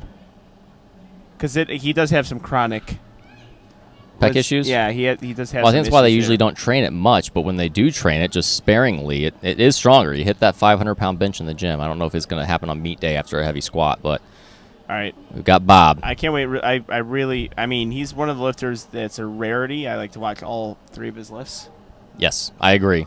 Almost equally, but his bench is something. I actually think some of the most impressive things of his lifting is his bench. Well, because he doesn't look like he should be a big bencher. Nope. And he really, the range of motion he has doesn't look like he should be a big bencher. No. I'll tell you why he's a big bencher, though, because the dude is one of the strongest weighted dip lifters I've ever seen in my life. Yeah, if we're going to have a side competition here in powerlifting, maybe the Arnold could have it. Just powerlifters do other feats of strength. SSJ Bob has the best weighted dip in powerlifting. Agree. I haven't seen anyone beat him. Yeah. And granted, it's rather specific. And my scientific bro logic is if you have an incredibly strong weighted dip, you can't have a weak bench. I've never seen someone have a weak bench who can rep out like 3 or 4 plates on weighted dips for reps. Yeah, I don't know many people could rep out 3 or 4 plates on weighted dips. That's true as well. I just don't know how that works. All right, Preston. Benching without the shirt. Raw lifting. Looking good. Really nice opener there for Preston. Like I said, he's competed actually probably the most frequently out of all the lifters in this primetime session. So he did collegiate nationals, had to have a really quick turnaround to qualify for primetime, and now is competing in primetime. So I was whining about my back-to-back preps. That's back-to-back, I think. Yeah. And Zachary Yamamoto, by far the heaviest opener here, at 490 pounds. Just 5 kilos under his best. California well represented in this primetime session.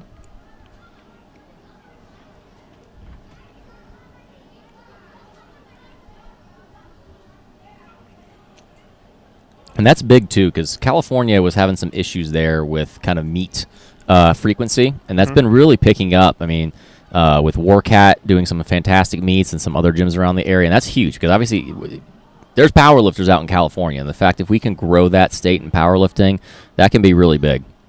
Yeah, absolutely, and I could very good lift there, and with the amount of quality lifters, because you have back-to-back Bay Area lifters here with Kai Zhao and Zach, but you have your Jonathan Keikos in SoCal. I mean, just the talent pool and the level of sports is big out there. They obviously have the population. Yeah, it's a big state. If it can start to catch on there, I mean, they have the talent pool to be a powerhouse. It's just a matter of kind of growing the sport and the popularity there, and it's heading in a really good direction. That's exciting. Kai, big jump here, 15 kilos. That's a big jump for bench. Yeah, it could be that's a strange planned if that's the case. Does have some shoulder problems.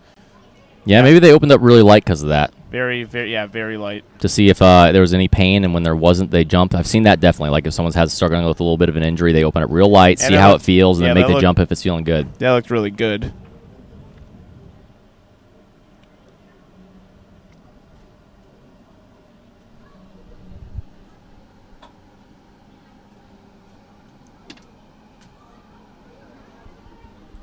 All right, Lorenzo Wright.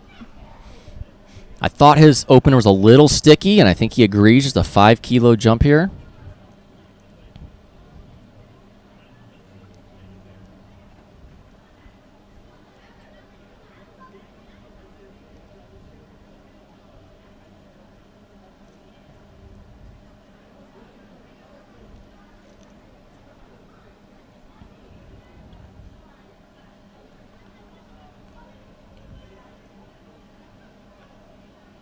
Looks solid there. That looked just like his opener. It had like the same little stick there. I think he can go another 5 from that. Marcus Adudu, he made a pretty big jump, 12.5 kilos here.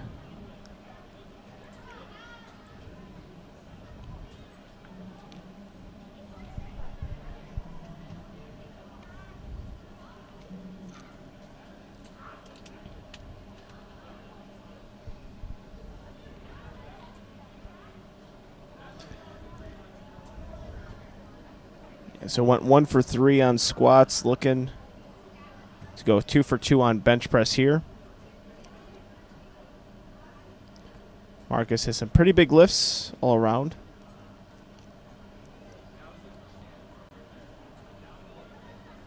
Yeah, that strength just wasn't there. Yeah. Interesting.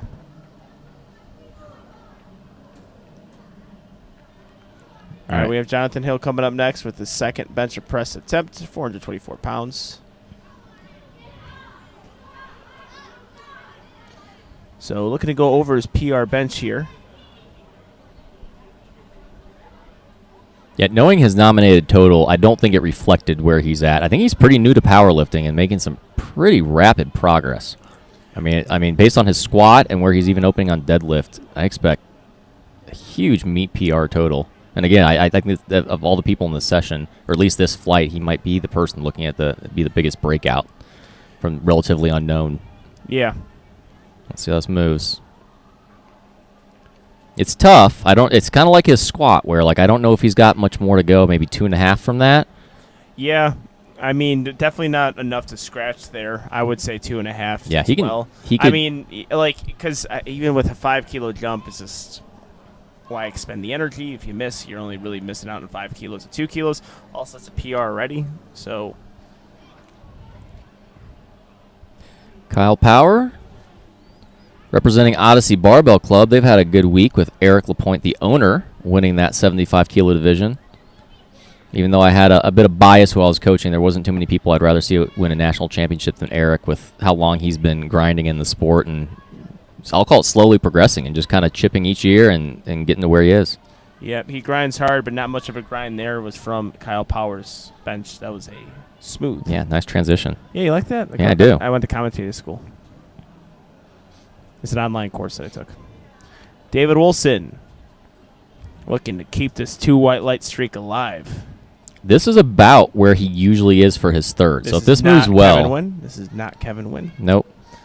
I don't know. Maybe get that. So, as mentioned, he's made some really good progress. So, if this moves well, again, this is usually about where he is on his third. So, I had him pegged about 441, and that looks like what he's trying to go for if this moves well. I'm keeping an extra look at that elbow. It's that left one. You can see he was trying to do a little bit better, trying to lock it. Oh, yep. 3 white lights there. He still has such a sarcastic little face. That's why I love David Wilson. I mean, 2 peas in a pod. Yeah. Right? I think he'll jump 2.5 to 5 from there. But again, All good bench progress. Tevin has to hit this. Yeah, we got to see this now. So it was looking on strength last time. He racked it early. Just, a lot of reasons for a red light.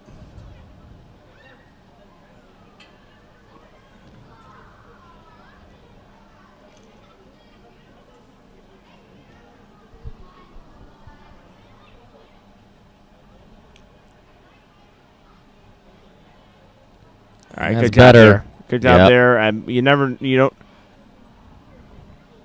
Oh, okay. Ooh. So he's got. That's. Rack command? For that yellow? I don't know. Okay, all right. So I got a point. The front judge isn't this. How do you see a butt coming up? You can't call. Call that. You cannot call the butt coming up from the front. I don't understand that. That's even more of a no-no than. Because I haven't seen that. Calling depth. So I don't know what. Well, I know, but there's 2 of them. It seems like both of them are in that front position. I would be more so on the side. No, but so that judge over there can, I think, potentially see it. But I don't know. It's the same position that judge is in the front side.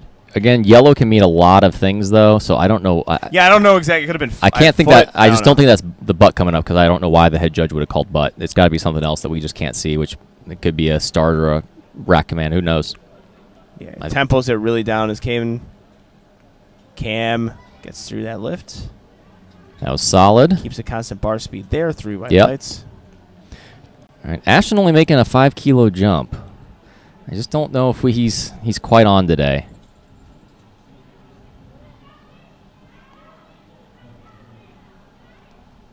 And this we talked about in 2 white lights. We thought it was going to be pretty hard to be able to beat him for best overall lifter, but this is starting to open the door. If you just look at the total that he's capable of. I mean, let's see. He's going to make a big jump. It's hard to project it right now because he's going to make a big jump on deadlift, but Bob right now is on pace to be our best overall lifter.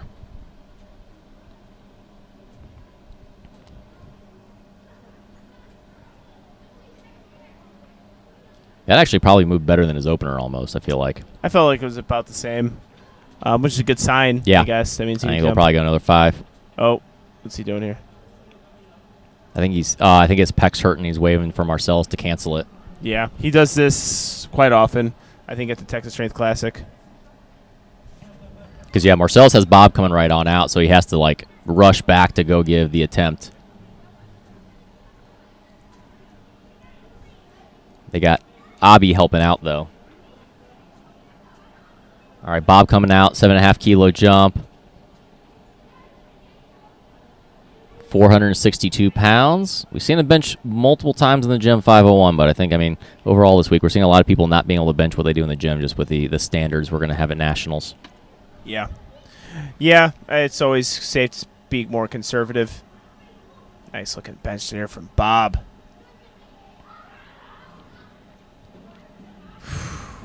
All right, Preston making a big jump, 15 kilos for him. Yeah, he moved it relatively easy. It's hard that for me. It's the hardest thing to gauge, when, because we're so used to not taking big jumps ever. Yeah. Well, I kind of wonder because we see squat. He took a big jump into his second, and his second was basically a third. I kind of wonder if this kind of comes from the attempt selection strategy from equipped, because a lot of times on equipped you almost take your third on your second because it's about being in the suit and you might misgroove it. So I kind of wonder if partially he's kind of just used to equipped attempt selection strategy. Let's see how this moves. Maybe it moves really fast, but based on his squat, that might be the case.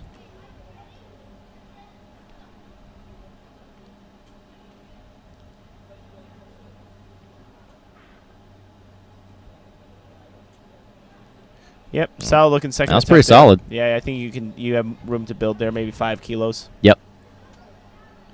Which you could take that climb, that 15 or 20 kilo climb. That's a successful bench session.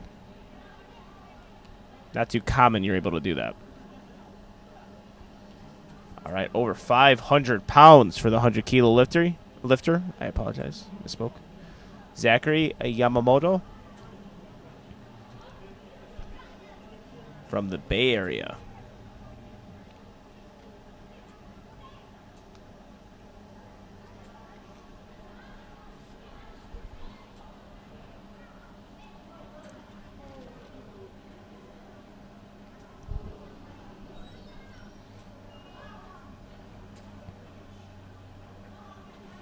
Even bringing out the second set of spotters on the side for that 500-pound bench to be safe. It's not often you see double side spotters. Yep. On bench press. Good pro. Yeah. Oh, unfortunately, not able to get that. So he got punished for sinking. So it's not when it touches your chest; it's when it's motionless, and it touched his chest and just kept kind of sinking and sinking and sinking. And so, real long press command there because of that, and that kind of took it out of him. Yeah, good point there, Steve. You can go the opposite way, though. I mean, you can go real soft touch, and it doesn't remain motionless. So it's just about getting that bar to be motionless as quick and efficiently as possible. Well, I believe you had that, right? 50% soft touch, 50% where you're actually, or 50% t-shirt touch, 50% you're actually controlling it. I believe that was on one of your YouTube videos. It may have been. I honestly don't even remember what I say in 90% of those videos. That's good. It's I just talk, I put them out there, and then I don't ever watch them again. Best plug ever. Yep. Like, that could have been good advice I gave.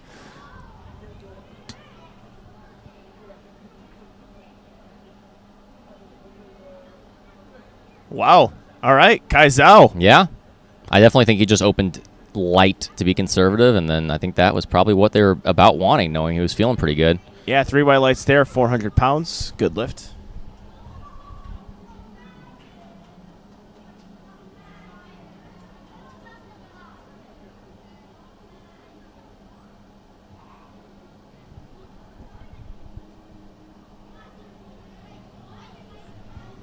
All right. Marcus, wouldn't think maybe he's timing out. I don't know. Yeah, I'm going to say now. I'm going to go by your rule, 30 seconds, so we'll call it a timeout. All right. Yeah.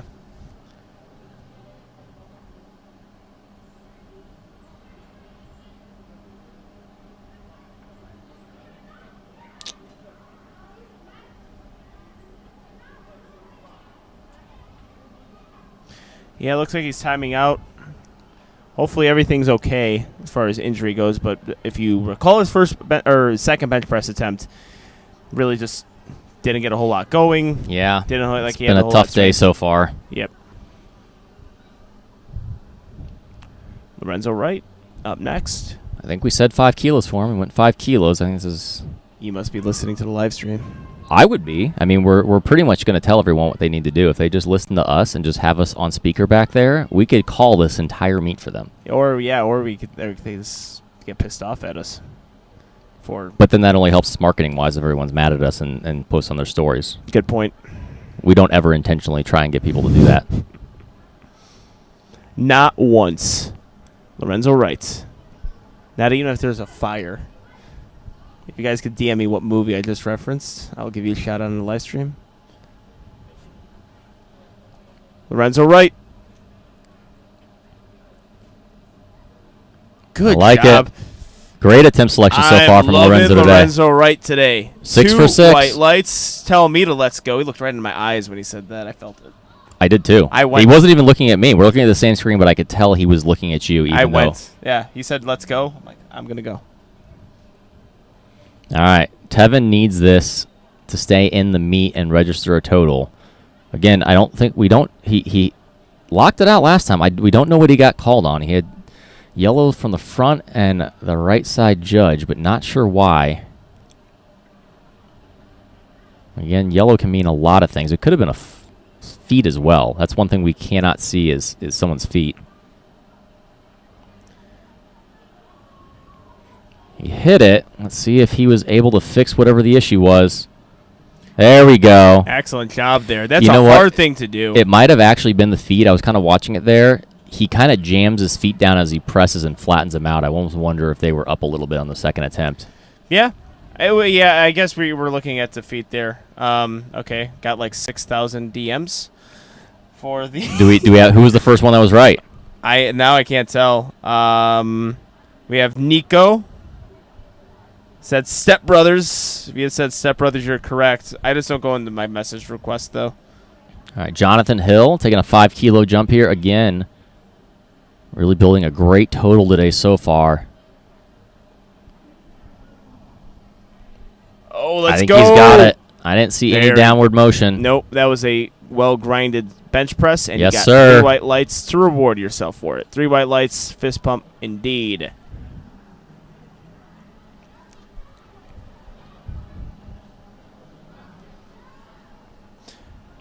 All right, Kyle Power up next, looking to go 3 for 3 after going 1 for 3 on squats. 1 for 3 on squats was a little deceiving. He did go up after missing his opener, so basically like 2 for 3. pretty much.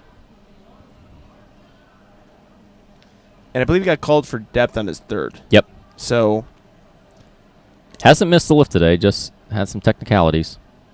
Hasn't missed the lift on strength. well, thanks, Steve. Yep, I jinxed that. I'm sorry, Kyle. I'll give you a hug later if you'd like it. Yeah, I could tell based on your sneak hugs. He doesn't. I said Dave has been hitting 441 a lot. He's going for 441. All right. He's stalking the barbell. See how he handles this. I like this call. He's honestly getting in with it. I still know Ashton's going to jump a lot on deadlift, but this is actually not that big of a gap between these two. And we talked about how it was going to be 100-pound plus, but it's actually not that big of a gap currently. Yeah, we've been wrong a few times.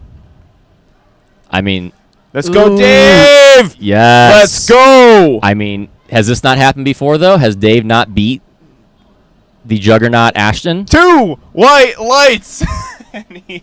When we saw it in 2019, Ashton was kind of penciled in to win 93s. No, 2018. 2018, yeah. Pretty much everyone was penciled in Ashton to win, and Dave pulled it out from just hitting lifts. We still got a lot of lifting left, but I mean, yeah, Dave, I mean that's really all. That's the perfect scenario. 6 for 6 for David Wilson. Dave can pretty much match him on deadlift. I don't think Ashton's going to have a huge advantage there. I don't know. This could get interesting. All right, Camden, 2.5 kilos up. See if he can stay perfect for the day.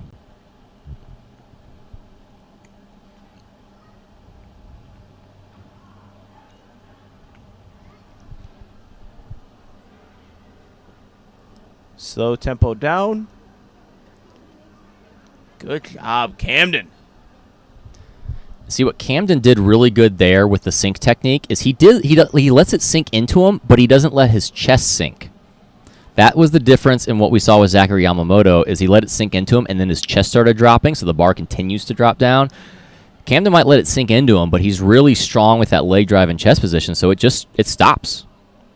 So, well, I guess Ashton is coming out. We thought he was saying the pec, but 2.5 up. Well, I think that was maybe the call, just telling him. Oh, is he going close?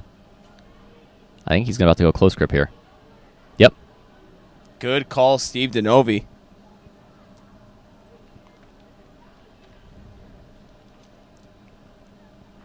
The master grip. Oh, my. Let's see.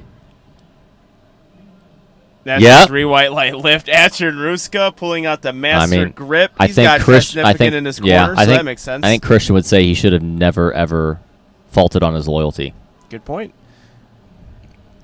Yeah, that looked like just a solid 3rd attempt there. Yeah.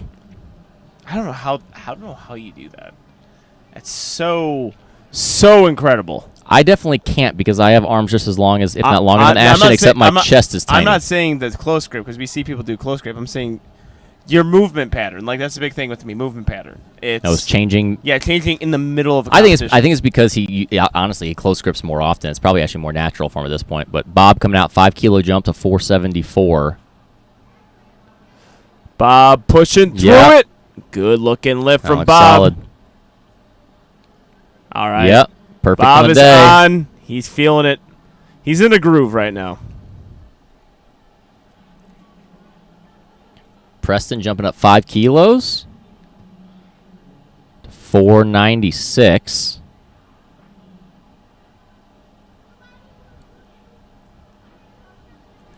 This would be a good bench even if he was in a bench shirt, let alone doing it raw.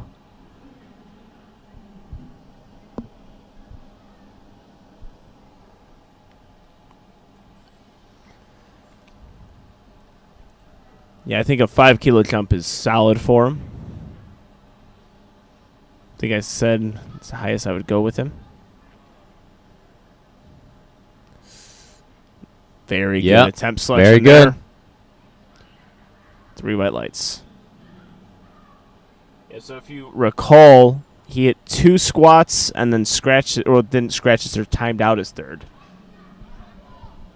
So it could be a bit of a deceiving line for him. All right, Zach trying to come back out for redemption on this 232. As we mentioned, he just got really stapled by the long press command last time. Let's see if he can be a little bit more stable and get that bar motionless faster.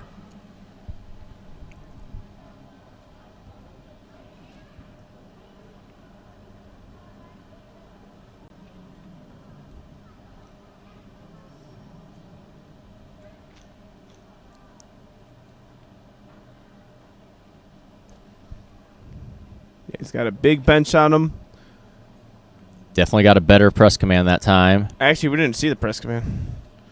We have no idea. Well, I mean, was he like, even given 3 highlights? Yeah, we don't know if he actually got one, but it looked shorter. That worked out. Yeah, very good job. All right, let's see how Nathan's doing. Obviously, last time we saw him was walking off the platform, ailing a little bit, seemingly from his back. Yep, of course, hoping for the best. We are into our second flight on Primetime, Flight B. So you're going to see the 125 kilo and up weight class.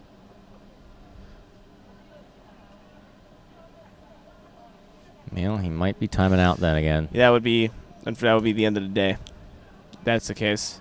So, like I said, usually if you are not coming out for like a third attempt, you just no, I'm wrong. Surprise! Sneak attack. Sneak attack, indeed. Nathan Alexander attempting 185 kilos. Unfortunately, went 1 for 3 on his squats, looking to recover on bench press.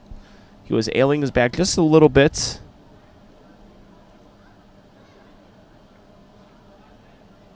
I know he's a master grip believer too.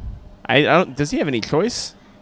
He doesn't necessarily have a choice, but I do know. We have 2 white lights plus potentially on Christian Chesty does tag him in much of his master grip story posts. Okay.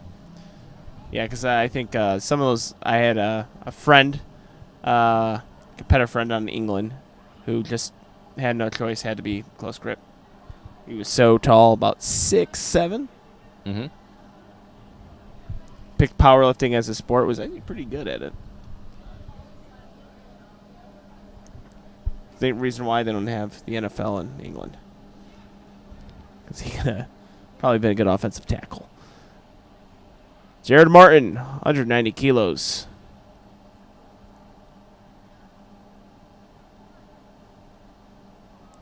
Nice smooth bench press attempt there.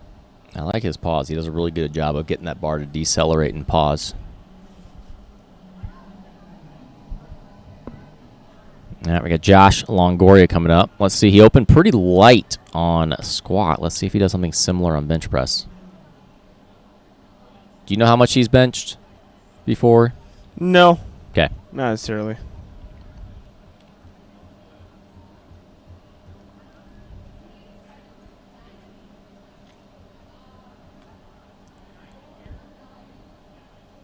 He's a lifter of those, I would say, relatively unknown, and broke onto the scene, I think, at kind of that TBS meet, and then really had even a bigger meet. I believe he competed earlier this year or late last year and solidified himself as one of the top 140-plus lifters, and that looks much like his squat. Yeah, open pretty light. He's opening super light. All right, Hagen Henderson up next, 202.5. Had a little bit of a rough squat day. Let's see if he can be able to turn that around on bench press here.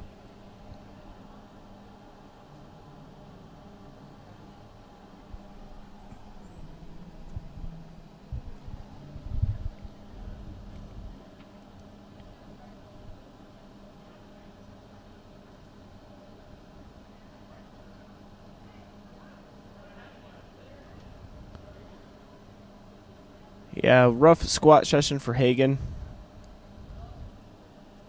Looking to recover here on bench. Yeah, he's going to get a long press command. Yeah, the same thing there. Just kind of not just a sink, but letting his chest sink down too. Mm-hmm.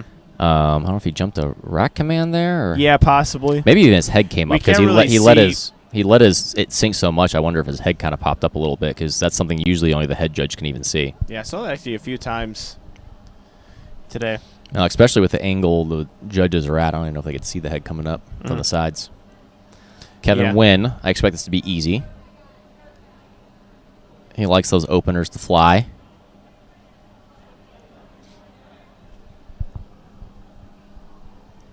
Yeah, competing at the primetime stage is Kevin Wynn. I think this weight class is really well suited for him. 451-pound opener. Yeah, he's a good example. He was because he was at 105 and was going against Sean Mills 2 years ago, correct? Yeah. An example that was a decent 105, but that weight gain has made him an elite 125. Yeah, super easy attempt there. He gets his feet very far in front of him, though, which with this carpet occasionally can be a problem. It's better than it was last year. People still slipping a little bit, but nowhere near what it was last year. Yeah, I'm just saying that mostly in general, too. I think once you get like the comp carpet, if you're a person relies on that really forward or super forward on your leg drive. Yeah, you're more likely to slip, for sure. I've done that in the gym before on horse stall. Just physics-wise, you're having more horizontal pressure versus the more the feet are under you, the more there's vertical pressure from that leg drive. All right, Lorenzo coming out, 210-kilo opener, 462 pounds. Again, right there, good example of a good sink. Lets it sink into him, but doesn't lose that chest position. Gets a nice, fast press command, 3 white lights, solid opener. All right, Connor Wilmus. I'm guessing no wrist wraps, and I'm guessing, will he make a 20-kilo jump into a second attempt? No wrist wraps and no singlet. Oh, yeah, if you're not wearing, I don't know, if you're not wearing wrist wraps on squats, you're definitely not wearing it on bench, right? Yeah, probably. Likely. I've said it many times. I don't think I could bench or squat low bar 500 without wrist wraps. Oh, you have that bar really low on your back, though, in comparison to some. That's the reason why you get beat up by that. But, yeah, I do agree. You probably aren't going to see someone who uses wrist wraps on squat not use them on bench. I would love if he used them on deadlift. That would be a twist. That would be a great. twist. Yeah, it would be a M. Night Shyamalan. And wears knee sleeves on deadlift. That would bother me. Can you wear knee sleeves or elbow sleeves on deadlift? You can't wear elbow sleeves in general in the USAPL. Oh, you can't? No. I just always thought it was... There are some other federations that allow it on squats, but... Okay. He got it, but that's kind of like his squat, where that almost looked like a third attempt for an opener. Blake Atwell with his John Hack 2016 attire. Yep. Now, here's interesting. This is actually pretty... Well, I guess Michael, and since doesn't even need it because he's already had a chip, but he's going to get to chip this record, but then Dominic Melvin's going to blow that out of the water, and Michael will not be able to get another chip after that because Dominic's going to be doing 27 kilos heavier. But this, for now... Maybe a short-lived American record attempt from Michael Astrologo. 464 pounds.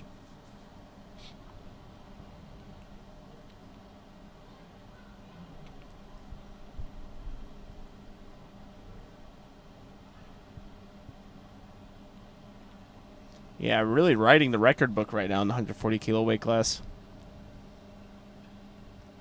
I believe opened with the squat record too, right? Yep. All right, so opening with the bench record.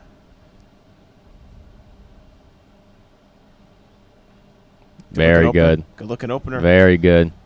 Did any of us have Michael Astrologo winning? I don't think we. Well, I don't think we did. Well, we talked about how it was hard to even choose. It was just a complete toss-up. I think we didn't pick Michael because he probably had the least amount of training to see. I think that's kind of why we biased away from it. It was hard to kind of get a good idea of where he was at more than where Dominic and Hagen were posting more, but obviously we're looking wrong. I mean, Michael is in a very good position right now. Dominic is still close, though. Dominic's only 9 kilos back on forecasted total, and he's got a heavier deadlift, and he's likely going to make some pretty big jumps on bench if it's moving well, because this is his lift. And speaking of lift, I mean, if you're coached by Bill McCarthy, it means you can bench press. I think that just kind of is a requirement. Oh, okay. So Matthew Cronin coming out All right. was the first squat, but now he's the second to last bench, and that looked great. So you're saying I should inquire, or Yeah, fire Joe ASAP, Yeah, hire Bill, you'll bench 500. or is there a prerequisite like Bill will look at me and be like, no, you can't bench, you can't be with us. I don't know. It's Wild Bill. You never know. Yeah, you can't. You have no idea. You can't bench with us. You said Joseph Amendola is one of your favorite lifters and is your favorite bench press. So Yeah. yeah, maybe just get bench programming from Bill. Yeah, that always works out Yeah, when you separate programming and coaches. yeah. I've had people want to do that, and I tell them they can find a new coach. Dominic Melvin, 237.5 kilos for the Diesel. Big Diesel Melvin. I mean, you can look at him and know he better be able to bench something. Yeah, like I said, he's like if big angry heavy hitter was in the dictionary, that's like kind of the guy I would look at. Him and Mikey Davis. Mikey is a big angry heavy hitter, but I don't know if I can put him on the level of Diesel here. Yeah. Diesel looks like if he was just like 2 or 3 inches lights. taller, he'd be playing defensive end in the NFL. Yeah. Really going after his height there, huh? Well, I mean, that's the reason most people are good at powerlifting is because I know, but I'm just trying to like. Hopefully, you get him angry and he just smashes you. I'm flying home super early tomorrow morning, so he won't be able to find me. All right. Oh, there's a will, there's a way. Nathan Alexander. We're on to second bench press attempts now.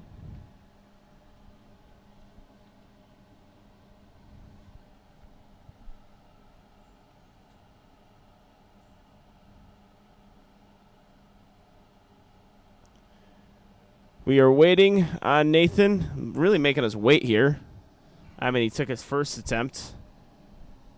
He just likes that sneak attack, smiling as he's walking out. He should come out at different areas of the platform now. Come through the crowd. Backdrop. Drop from the ceiling. We're in Vegas. There should be some contraption to drop from the ceiling. Isn't that like somewhat mandatory for most shows here? Yeah, Cirque du Soleil. Yeah.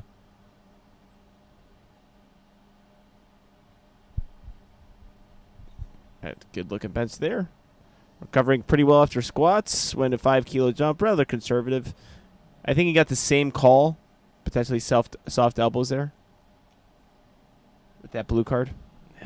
Yeah, blue could be soft elbows. It can't be anything else, I don't think. It's either soft elbows or up and down, so I'm not really sure how his elbows are soft, though. With that close grip, they're about as straight as possible.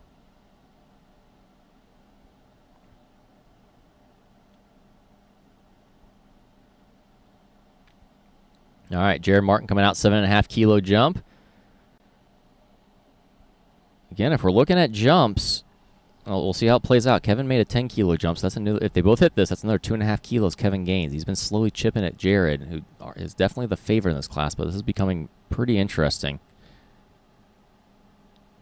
It's a good bench from Jared, though. Real good control. I really like his lifts. Very precise. Does everything you want to do. Does everything correctly.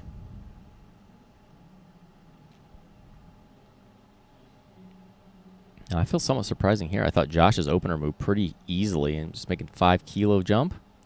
Yeah, that's actually a bit surprising. I did not see him put that in on lifting cast. I was thinking 10, but obviously he knows. Let's see how this moves.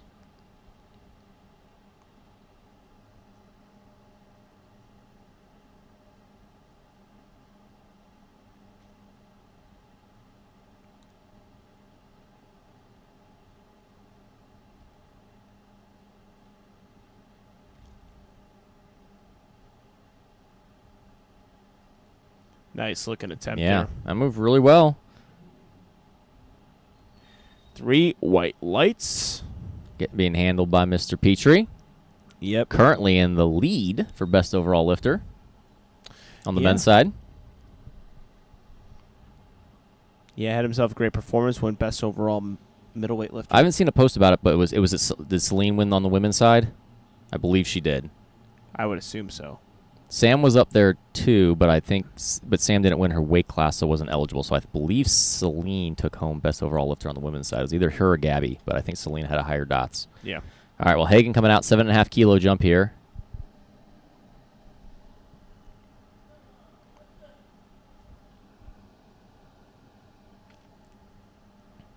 Good work there from Hagen. Actually, that was much better than his first. He got the same call, too. Yep. Yellow card. Yeah, I really liked how that second move compared to his first. Kevin Wynn, same. He made a 10 kilo jump. I misread lifting cast there.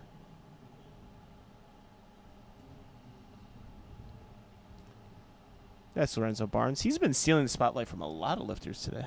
Yeah, I don't know. He's not. He's 3 out. Yeah, I know. So he was hanging out. Yeah, Kevin then Blake first, and the floor. The floor is very important. Beautiful floor here at the Westgate Hotel and Resort. Elvis Presley used to perform here regularly. Fun fact. Did you go see Barry Manilow this week? Daniela Mello and her mom did. Yeah, that sounds about right. I think my dad's a big Barry Manilow fan. He's one of 4 men that travel to Vegas to see him. What's the Copacabana and I know Mandy because my parents named a dog after the song Mandy one time. I got a bear for my girlfriend and his name is Bear E. Manilow.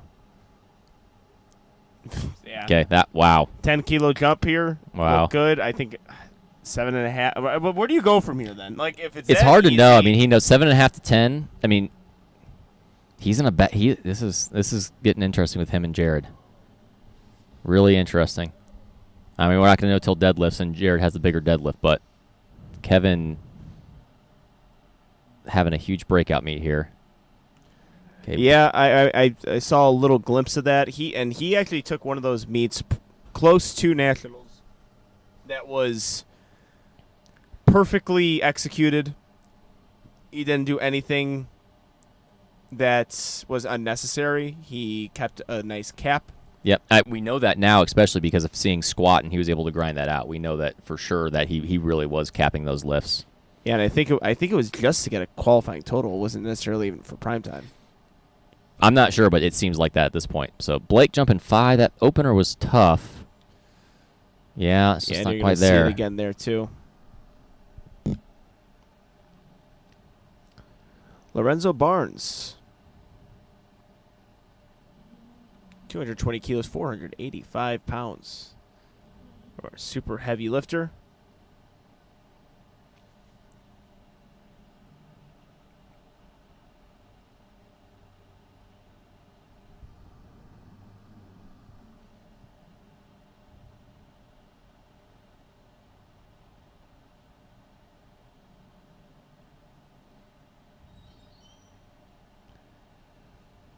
Looking to go 5 for 5 on the day. Really good squats from Lorenzo. Yep, this is big too. With Josh making some smaller jumps on bench, and Lorenzo already forecasted in the lead, it's going to help him to expand that. A little bit of a pause there at the midway point, and exactly what we saw, the head judge saw. We have a pretty similar camera angle, so 2 white lights though. Something you could potentially challenge. If you look from the jury's table, do you think they would have a good view of that? Yeah, they would. Like if that was something where whoever's handling Josh went and protested, that was possible because that head judge is going to have a better view of that. And to me, that looked like that. If he would have gotten reds, I don't think I could have complained completely. But all right, Connor, 10 kilo jump. That seems a little bit more in the wheelhouse than if he did 20, like we were jokingly saying. But he clipped solid. He clipped a J cup there on the way up too. 2 white lights there. Not sure what the other red light was given for. All right, Astro having himself very good meet. So this is also an American record attempt, correct? Considering Nope, because once Dominic hit it, he put it already at 237. Yes. It's interesting. We'll see. So right now, Michael has 1.5 kilos in chips. And basically what that means is that it's going to force anyone that wants to beat him to go 2.5 kilos above what they might think they need because of those chips. I'm surprised Dominic isn't chipping that. I'll explain that here in just a second. Let's look at this lift.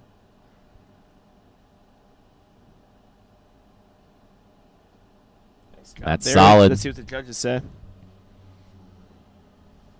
Good. I think another 5 to 7.5 there. So what I was about to say is that, like, Dominic's going to do the American record. If he was to chip by 1.5, so let's say do 249, he would then have the equal advantage on Michael. And if he went up to 249.5, then Michael would have to be forced to take 2.5 kilos more if it came down to a final poll. But maybe they're planning for Dominic to do that on the 3rd. We'll see how this plays out.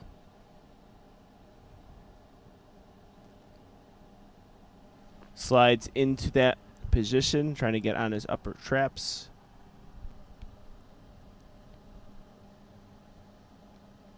Really good job from Matt Cronin. Perfect on the day so far. Really good execution. I wonder if he saw himself on the Jumbotron and was like, I think green pops a little bit more. Well, he was right if he did. Yeah. It's like, I'm a green guy. Green man. I like green because we don't see that much, so it sticks out. There's not. I mean, it's usually black shirts. Everyone's doing their black meat day shirts. That's what I've got for my team. Green. I like the red and white. Your meat day tee. I don't have a meat. I have red and white shirts. I don't have a comp tee though. You should. Think about it. All right. Think about it. Dominic Melvin, 247.5 kilos. So far over 500 pounds. 545.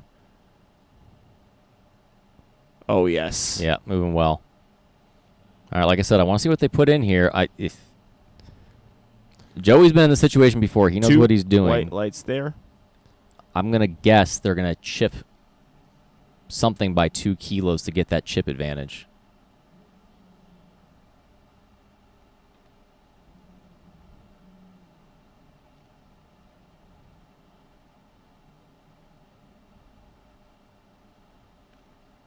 All right, we're going back to the top of the order to Nathan Alexander. I expect him to come out at the 30-second mark. Let's see him up here. Under the floor. Okay. Oh. Well, sneak attack there by coming out earlier. If you go late, it's the opposite sneak attack.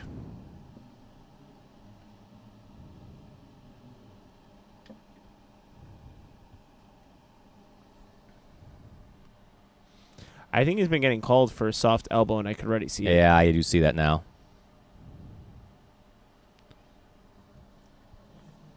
Oh. No lift there.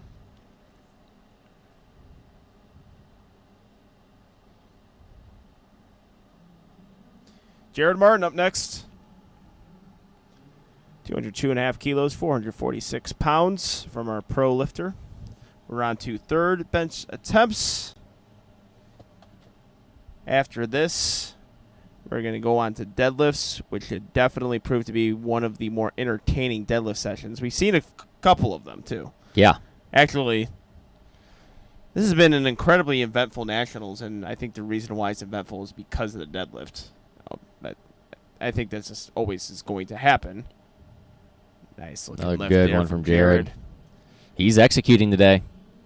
I mean, this is looking like the Arnold all over. It's the same thing with 9 for 9 at that meet, just perfect execution. All right, Josh. I wonder if he felt something weird, or maybe he's suffering through a little bit of injury because he took a pretty conservative jump, and now he's taking a bigger jump, 7.5, knowing that second attempt felt better in some manner than he thought. Yeah, it's interesting. You don't see that very often. Had a few conversations with some coaches about not doing that.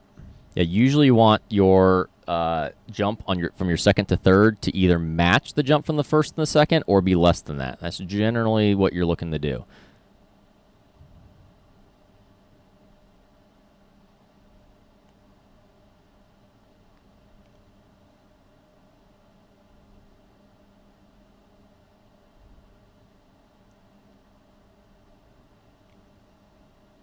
That was spot on for what I think for a third. That looked good. Yeah, good but job hard. there from Josh.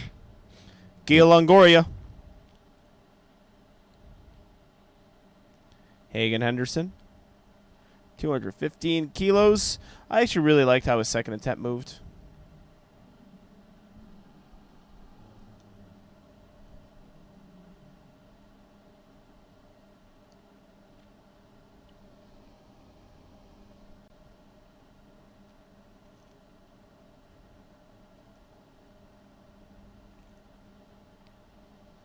All right, let's see. He's gotten a red light both times. Could have been rat command or press command. Yeah, so that was about what you would expect if he was to miss a lift, to how it would look. Let's see if Blake comes out for this one or times out. Yeah, just missed that straight up on strength. Last attempt from Blake Atwell.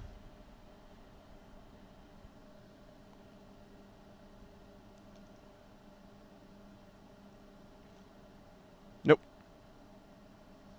Coming out to retake it. He's done more than this before, so maybe we'll be surprised. Let's see how this goes. No. About the same. Unfortunately, going 1 for 3. All right, Lorenzo just taking a 2.5 kilo jump here.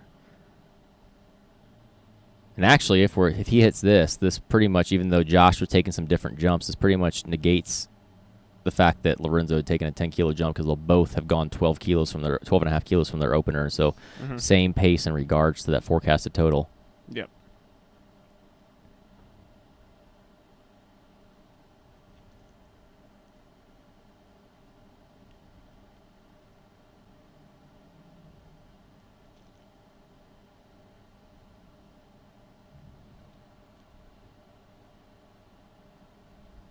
Right now we got Lorenzo forecasted at 865 and Josh at 845, but I'm wondering how much of Josh's deadlift opener is light, very much like he did on his squat.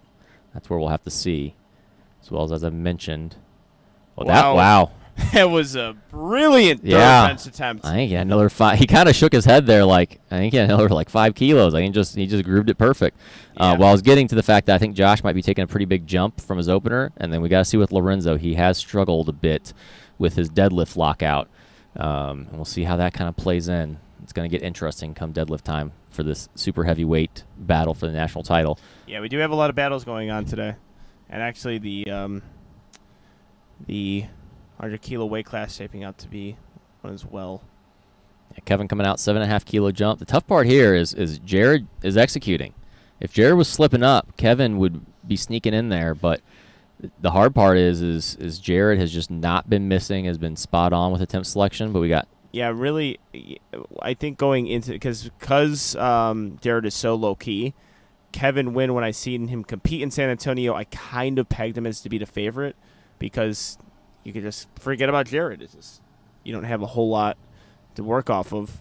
Yep, I think these are perfect attempt selections there. Get the pyramid. And you can't fully see it, but Kevin's got a... He's got a interesting bench stance. He goes super wide with his feet. Yeah. It works for him, though. All right. Michael Astrologo going up 7.5 kilos. So pretty much based on if he hits this and Dominic hits him, they're pretty much matching each other on their jumps on bench press. And right now, Michael's got a 10.5 kilo forecasted total advantage.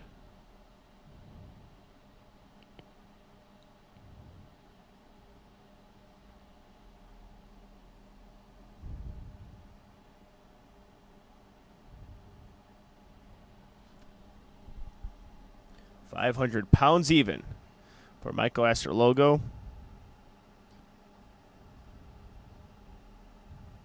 A 7.5 kilo jump. Powers through that beautifully. Perfect bar speed there. Give him the lights. 3 of them. All right. Matt Cronin looking to stay perfect on today. 228 kilos loaded on the bar. And you see 228 kilos. That means it is an American record attempt.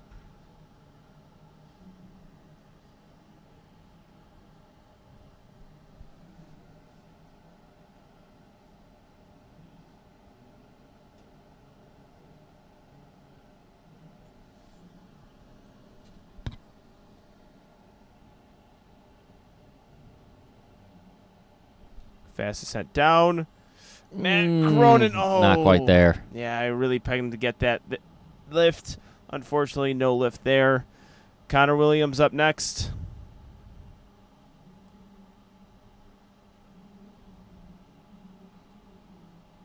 This would be a bit. His PR bench is 210, and he opened with that. So he's already hit a 10-kilo meet PR here. No crazy jumps in his bench. Yeah, I mean, 10-kilo jumps on both of them is pretty big. It's not crazy like squat, but...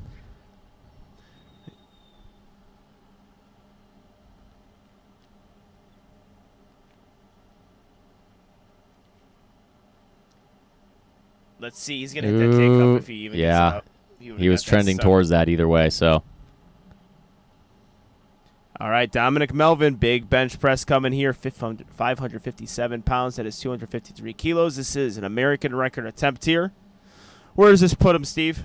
This keeps him in second. He needs this to be, like, he does have, well, based off of openers, he has a slightly bigger deadlift than Michael, but we also saw in squat, Dominic didn't kind of have the best squat day, so I don't know how his deadlift's going to go. This is big, though. This keeps him within 10.5 kilos. If he misses this, though, I think it's going to 15, 16 kilo difference. And that's where that's going to be tough to make up unless Michael's missing lifts. So this is a big bench to keep him in territory to possibly pull for a win. And really, based on the second attempt move, this is, I think, actually playing it rather conservative. I think you could actually squeeze out a little bit more, but not. You don't want to. He is chipping, not as much as I was thinking. He's not doing a 2-kilo chip. He's just doing a half-kilo chip.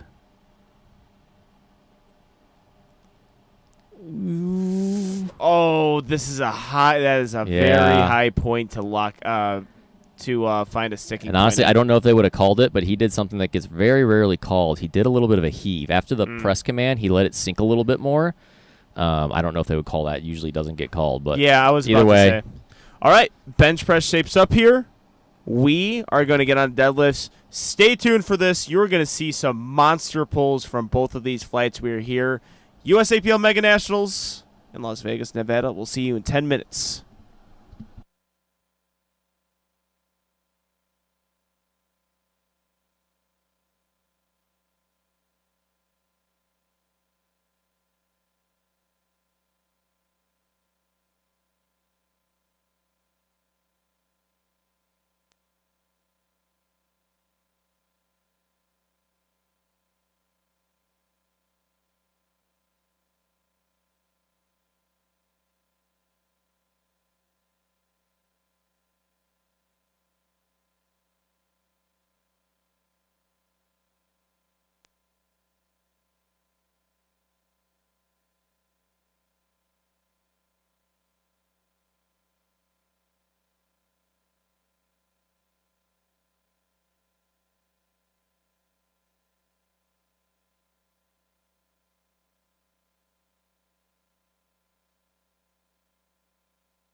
All right, we are back, and it is time for the bar to hit the floor.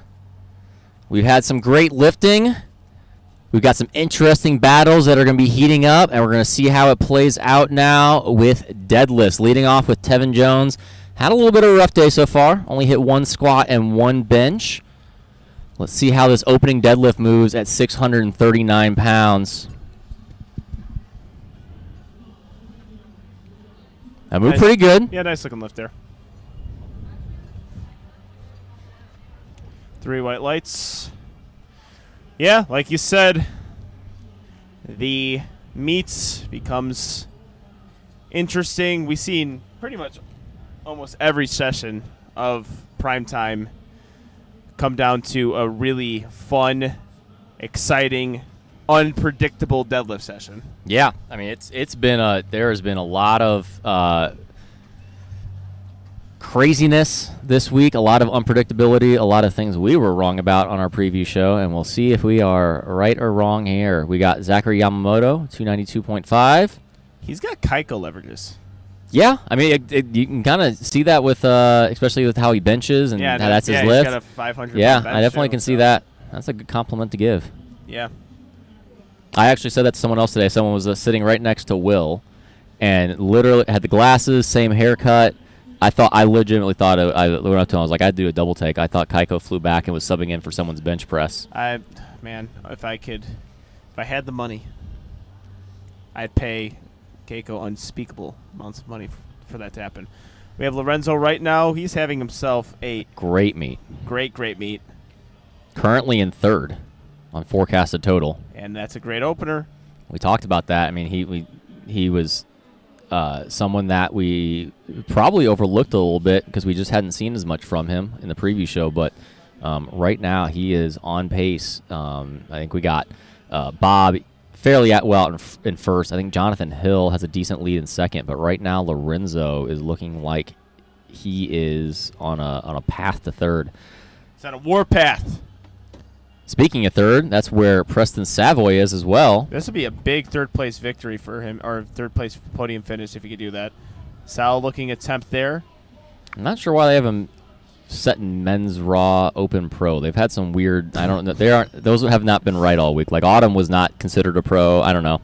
I didn't see my thing if it said pro, which would be insulting if they said that. Didn't put pro by my name. Are you a pro? Yeah. No, that's kind of my thing. You are professional? I am the most professional powerlifter in powerlifting. What does that mean? I don't know, but I am the most professional of everyone. Pretty sure Russ just mic dropped everyone this week between his hotel, his car, and then his suit and fur coat, though. It doesn't mean anything. It's different. I can't describe what it means. I don't even know what different means. It's different because I'm the most professional. Okay. Is he commentating right now? He's not. All right, so I'm more professional. All right. Yeah. Ooh. I think he's going to get the white still. I don't know. Yeah. Wrong. Okay. Yep. He knows it too. It doesn't seem like any sort of pushback. That might be something where actually a little bit more weight helps him. Yeah, I see. I would definitely go up if I was him. Yeah, especially where he's at. He's in. Well, I don't see where he's at now. He's got to put a attempt in for it to redo it. Yeah. I think he was possibly. This is not Marcus Sududu. This is. Yeah, they're not stopping Marcus him. Sududu. They're stopping him. Yep. Need Marcus coming up. Marcus. I don't know how that happens. Marcus and other ones had a little bit of a tough meet here. Yeah. Had some depth calls on squat. Jumped to me a little bit too much on bench and just didn't quite have the strength. But let's see if he can. Like I said, he's been known for his deadlift.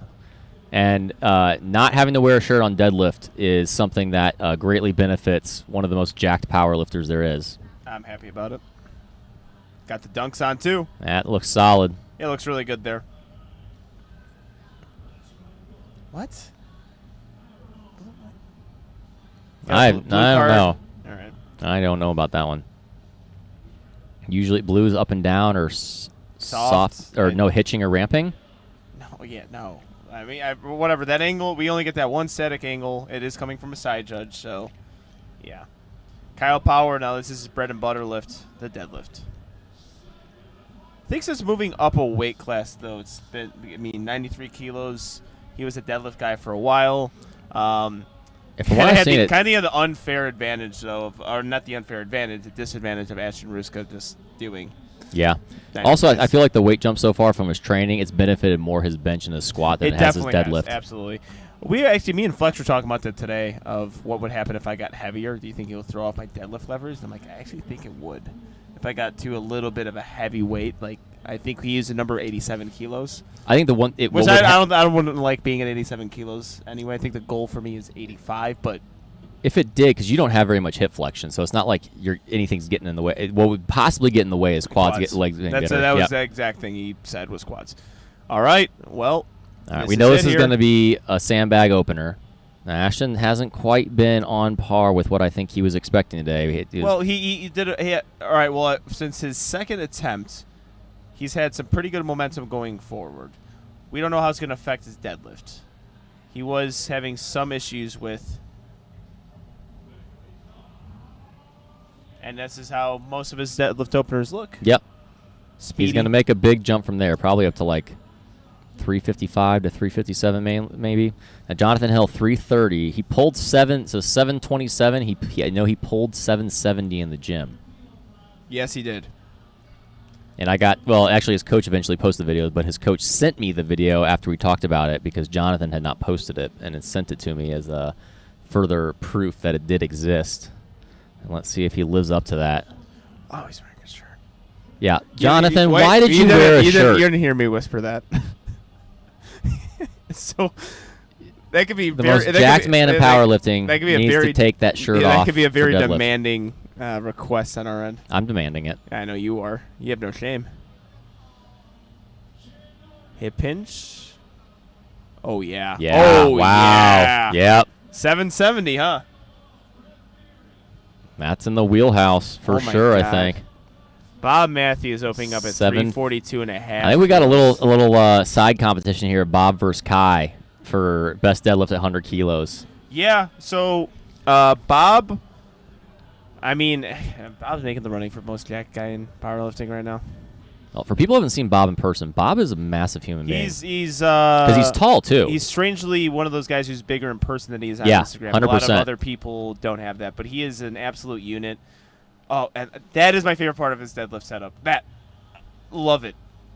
It was a little hard of a. He still hit that, but it got a little shaky on the wedge. They're making him hold quite a bit there. Got possibly soft shoulders or knees. On a yellow card? Yeah, I guess that would qualify as a yellow card. Oh no, that would be red. I don't know what yellow could be. A lot of different things. There's so many things. I always forget them. I'm a ref and I don't remember half the time. Yeah, well, I will say that wasn't as blown up as I thought. Usually Bob's pulls are, since he kind of actually starting to widen that stance out, he had the most ultimate close stance squat ever. Close stance deadlift, yes. Close stance deadlift ever. But yeah, I think that was partially technical, though. He just seemed to kind of over wedge and not be quite as patient as he should be there. Yeah, all right. Let's see Kai. Kai's out, so on occasion, let's see how this deadlift moves. His hook grip, sometimes his skin can rip on him. He has lost balance before, and when I seen him lost balance, he ended up breaking the unofficial American record. I think you could kind of tell there where the balance would hit, but 345 opener, two white lights. I had a national ref told me that he was going to look extra close at his knees once. Yeah, I mean, his knees can be soft. I didn't think there. I thought maybe shoulders a little bit. I think that's what that side judge gave the red for. I would agree with you there. All right, now Dave Wilson. Maybe one of my favorite deadlifters in the world. I said it on the recap for VA Pro. I don't know if there's a limit sometimes to his deadlift. Like I don't know if it's ever gonna get hard. Actually, sorry. Oh wow! Yeah. God, I just love his deadlift. And that stare as he walks away. Yeah, what's he staring at? He always looks. All right, let's see here because we've got Ashton going to 360. Dave. So Ashton, I mean, again, it's going to be tough. Ashton's going to be forecasted at 920. Dave's going to be at 880. We got to see what he puts in. I'm going to guess Dave goes to 375 here, and that's going to put him at 900. So Ashton only has a 20-kilo advantage. I mean, Ashton's going to have to hit a second and third deadlift to fend off Dave. This is not in the bag. Not a done deal. Yeah, and Dave, I mean, that pull was he's locked in, it looks like.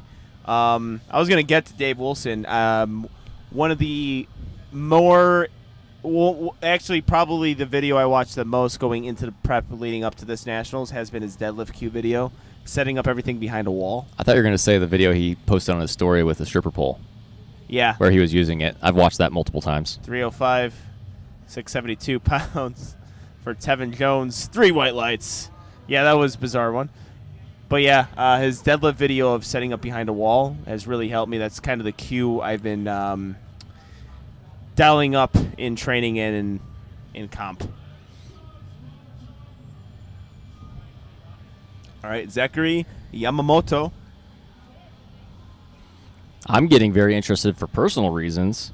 I had a lifter in the first session that we were not. We were thinking if top 10 would be good. Right now, he is in 5th. Talking about Nick? Yeah, I'm an excited person right now if he gets podium. Oh, yeah, that'll be great. Hopefully he's stuck around, right? That would be 7 for 7 on podiums this week if we do that.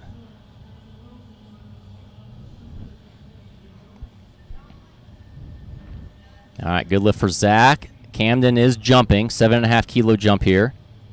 Yeah, I would agree with that. I just felt like loss of balance. It didn't look bad.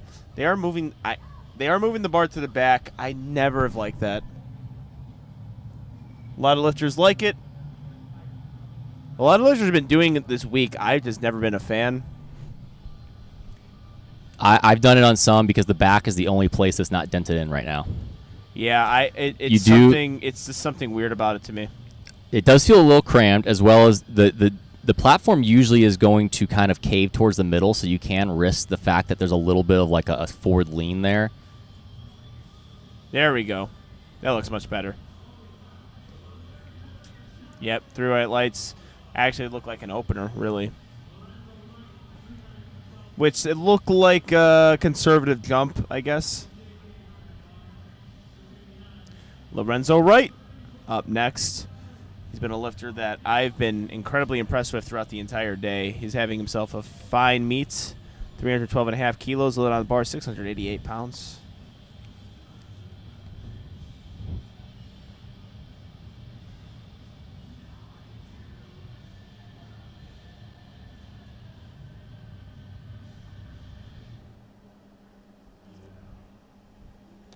All right, conventional pull. Opener is clinical. Slows down quite a bit there towards the end. That's a little harder, but still solid. I think it's going to be 3 whites. Yeah, I don't know if he's going to be able to jump a ton from that. And right now, where does he sit? In 3rd place. Yep. How solidified is he in 3rd place, Steve? Zachary Yamamoto is in 4th, it looks like, and it's pretty solid. I mean, I think he can actually... Yeah, Zach only jumped 5 kilos, so he's not even going to a point that could actually challenge Lorenzo. So I think that's kind of locked up at this point. Yeah, I mean, he's pretty much got 3rd on lock. And then Jonathan, Jonathan has 2nd on lock. All right, Preston Savoy. Hips rose a little bit early there. Struggles at the lockout, but seems to get it. 3 white lights. Hey, Preston, you look fantastic right now. You just look good. Oh, when you see he's a unit.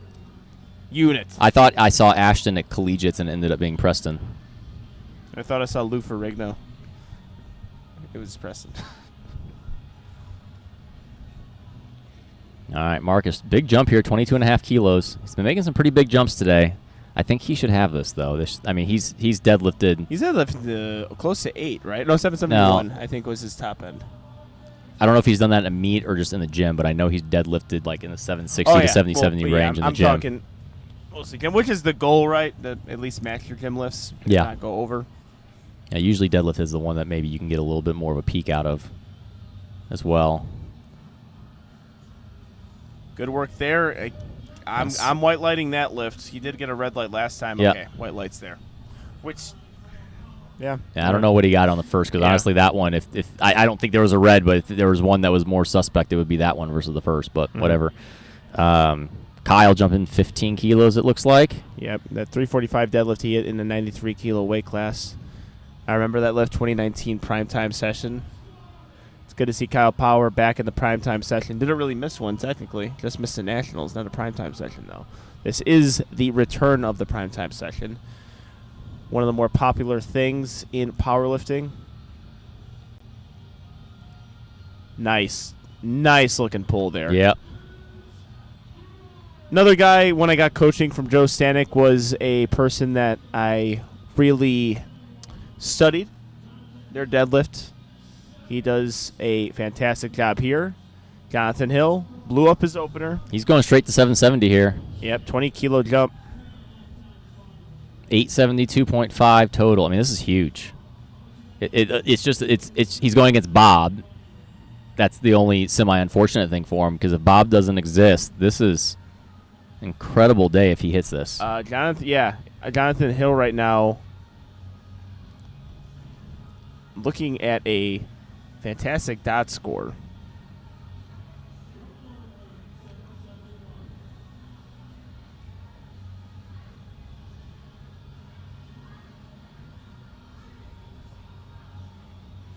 Wow. Oh, my God. Wow. I mean, here I'm going to throw something out that's interesting. Oh, I love it. Okay, this is something that's interesting because he only weighs 94 kilos. What if there was a 93-kilo class with Brandon Petrie versus Jonathan? That is, I mean, let's not talk too much into existence, am I right? Because he might force something else. That would actually be would be amazing. That would be incredible. No, yeah. I agree. That would be incredible. That was a fantastic pull. All right, Asaruska. Okay, this is big. Big jump as we expected, 793. Going conventional. Nice looking deadlift there. See what the judges say on this one, though. All right, three white lights. I remember you see last the knees Nationals. a little bit? Yeah, I saw last Nationals. I think they gave him shoulders. It was shoulders for last Nationals? Yeah. Okay. It was a 2 red light lift, I remember, on a surge deadlift. Yeah. Which he had the meat already wrapped up, but. And I think, was it whoever Bat Gary tried to protest it when he was handling Bryce. Mm-hmm. Did not get it overturned, though.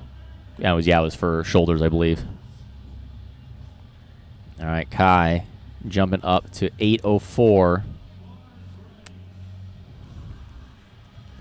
I see how he handles this. 804. I still remember me and Isaac Whistler commentating his deadlift at the Workhead Open. Losing your mind. Well, you were. Isaac was pretty tame. Yeah, he doesn't get worked up. One of the best pulls I've ever witnessed because he had to jump 100 pounds to hit it.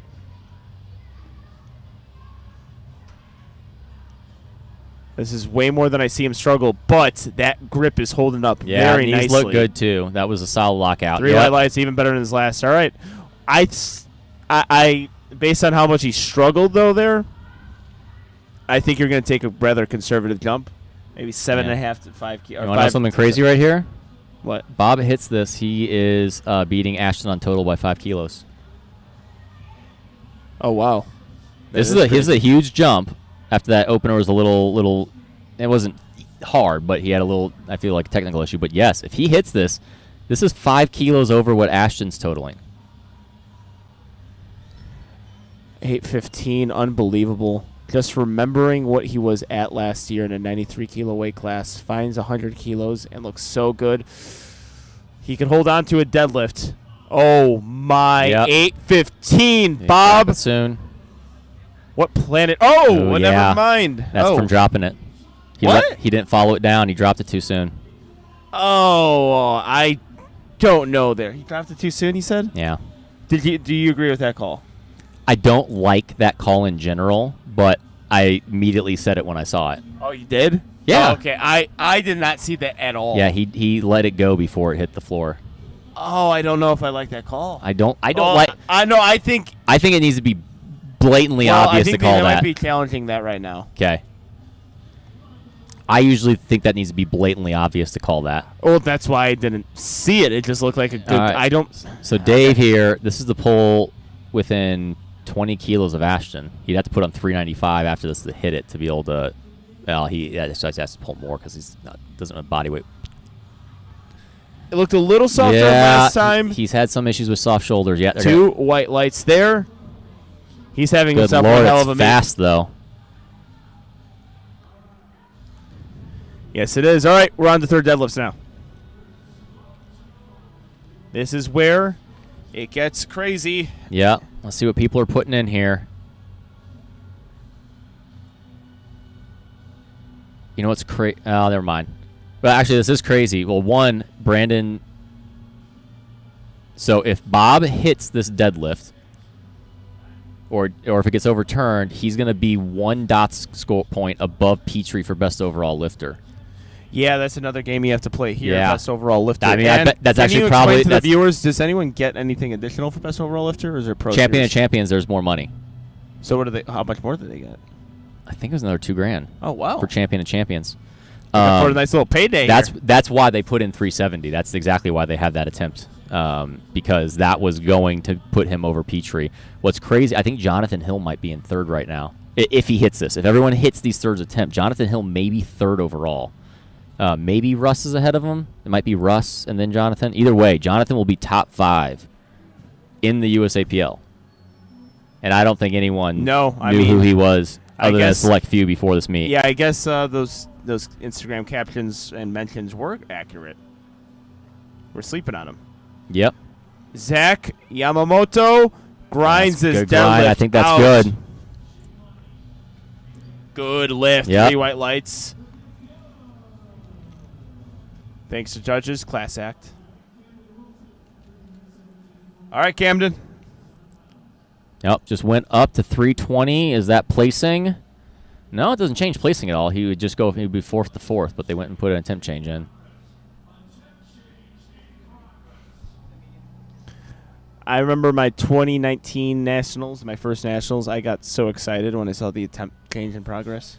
I don't know why I thought it was the coolest thing in the world, but it was. It really is inconsequential. Well, I can't wait to talk about the attempt change and what was going on in that 82 kilo room for about 5 minutes. It was well, I remember craziness. All I did was take a video of it because I'm like, this looks intense right now, and I never seen it. It was even more intense because one of the big issues is we were running back and forth from the protest table, and that was determining what I don't know. We'll talk about on the recap, but that was insane, the amount of temps changes that were going on right there. All right, well, Camden coming out 320, 705 on the bar. Got a very nice cinematic camera here of Cam Wilson, 705 pounds on the bar, being 110 kilo weight class. Recovered really well on his second attempt after missing his opener.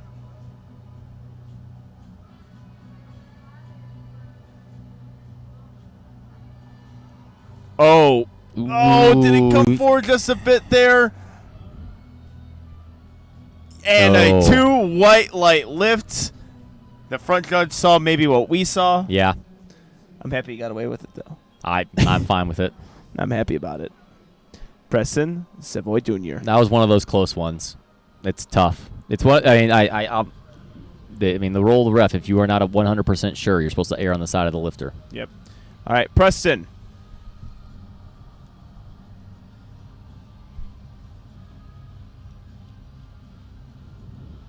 £705, 320 kilos on the bar.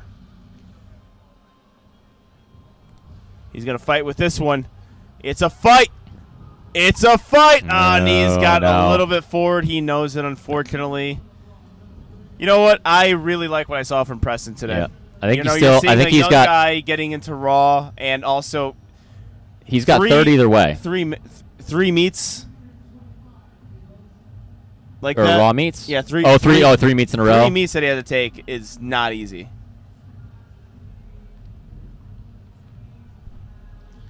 All right, Lorenzo's getting the people going here. Wind it up for Lorenzo, right? Looking to go perfect. Yep, this is just to go perfect. He's already got bronze wrapped up, and that's not going to change. Same with Preston. Preston had bronze wrapped up, and that won't change.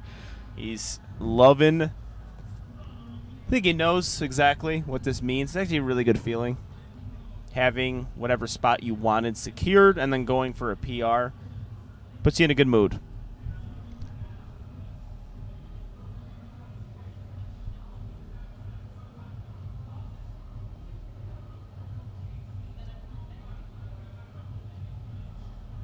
It's going to be a fight. It's going to be a fight. Lorenzo's not letting go. It's slipping out of his hands, unfortunately. Looking for that big 7:16 PR. Unfortunately, couldn't hit it. We have Tevin Jones up next. He made himself... Oh, no, Tevin Jones. Yeah, quite the big jump here. Yeah, 20 kilos here. I did like how his... this is the pull into a podium spot, though. I don't know if that's possibly the reason why. And that might be the reason why Camden... Because Camden just pulled into 4th with that. So he may have done that to kind of force Tevin's hand. Well, I guess that probably wouldn't have mattered too much. I don't know. Either way, this is the pull into a podium spot for Tevin.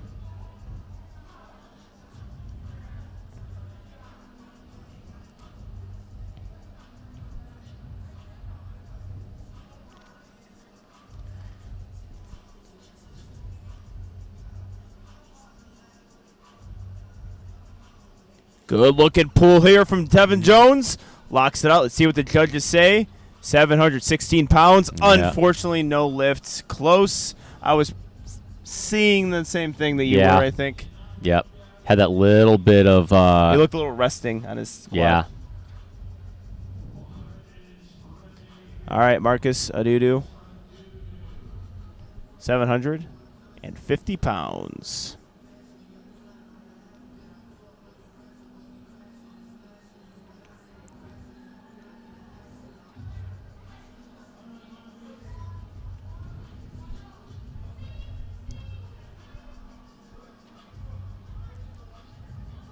Getting himself set up here.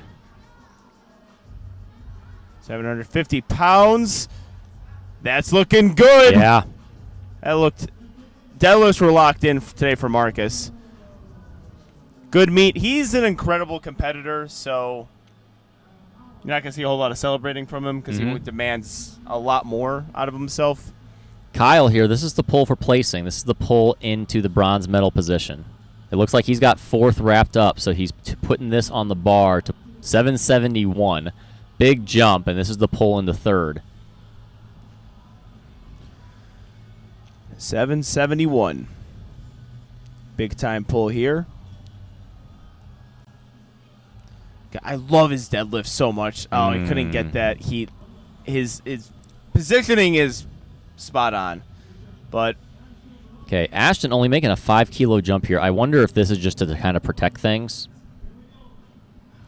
I don't feel like his second moved incredibly fast, though. I just think it's a little bit of an off day for him so far. Yeah, but I would say the same thing was going on during Nationals last year, where you can potentially see the knees getting unlocked. Yep. I think this is just kind of protect things to make sure there's no risk of Dave possibly sneaking in. They look just about the same. Yep. Look good there. Let's see what the judges say. 3 white lights from Ashton Ruska. Class act as always.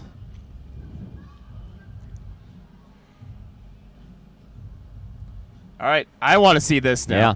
Well, it's crazy here. It won't change anything. 804, Jonathan's in second. baby. But if Jonathan was to hit this and Bob misses on his 3rd, Bob only wins by 10 kilos. Yeah. All right. So it's much closer than we thought.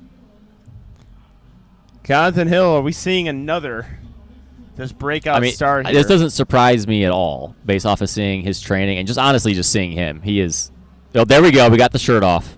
It's serious now. He listened to us. Thank you. Or at least you, because you demanded it. Yes. Jonathan Hill, 365 pounds, 365 kilos, 804 pounds on the bar.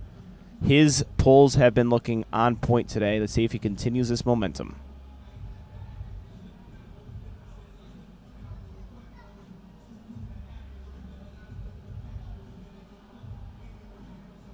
Looks a little soft. Yeah, maybe soft knees. That moves so good, though, at the same time. Oh, yeah. 2 red light lifts. Yeah, just soft.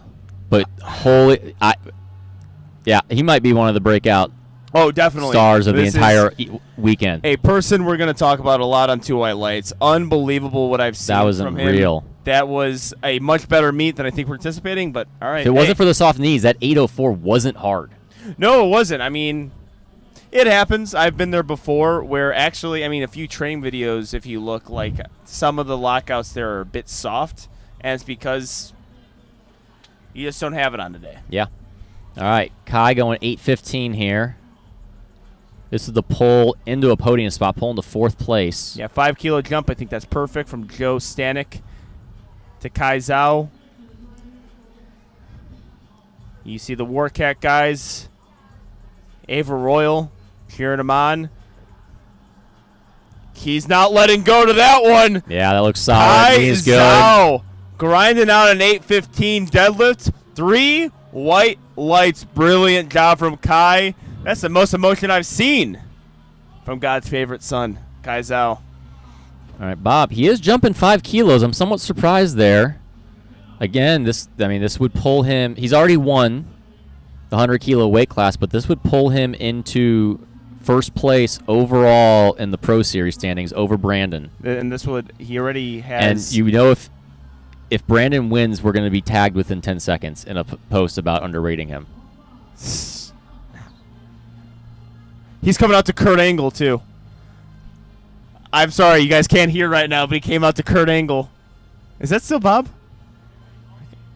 I wonder if... yeah, it's got to be still Bob, because Dave's not... Well, Dave's loading up 400.5. Oh, my. Dave's just going to go for it. He didn't care. Do it. So Dave's going to try and beat Ashton, because, he already got a 900 kilo total, and I think that was maybe the goal for Dave in the first place. We talked about it for a bit. I'm blanking on it now, but... All right, well, first we got Bob. This is big. This is the poll for best overall lifter of the meet. Let's see if Bob can do it. Pulling that slack. Oh my! He's got to follow it to the floor. Let's see. Oh, he's holding it. Let's see what the judges say. The one of the judge nod.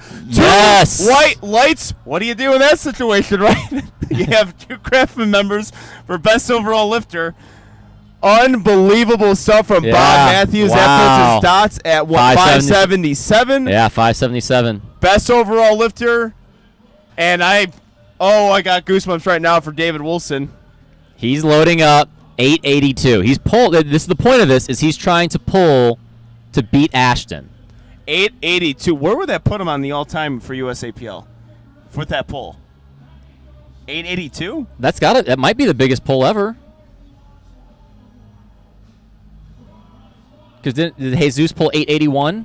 I don't know. I don't know. Or whatever it is. I don't put this past him. I think he can get this moving. It's can he get his shoulders and hips locked? Let's go. They're still playing Kurt Angle's theme. I'm loving it. Dave Wilson. No. Yes. All right. Oh! Get it! Oh, Get it! God. Lock it, Dave! Lock it, Dave! Oh, I don't know. Oh, yeah, they never gave him a down command. Never gave him a down command? Oh, wow. Oh, my. Again, Oh. I don't know if there's a limit. I my guess he can't God. lock it out, but I don't know if there's a limit that he won't actually lift. Oh, my God. That was amazing. Oh, it stinks, too, that... It stinks, too, he didn't get 1 white, because if he got 1 white, he could... Oh, my gosh, Dave Wilson. Oh. You are a legend. I never gave someone that much credit over a missed lift, but that was the most... He just put it all on the table. Well, think what would have happened if Ashton didn't get that 3rd squat. Oh, my God. Make Ashton Ashton sweat a little bit there in the back. Wow. Dave Wilson, I owe you a drink tonight. Woo! Wow. Who was just by the booth? They were concerned that we were screaming. Who was by that? What?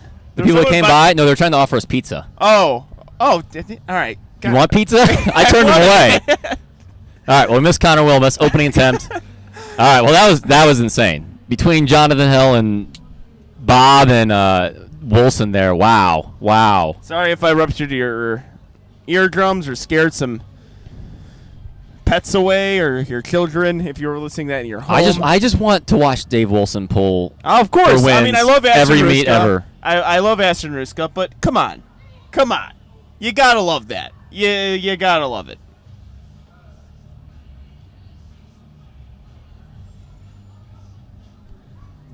All right, Matt Cronin. All right, so what are we looking at here as far as battles go? So we have 125 kilo Matt Cronin.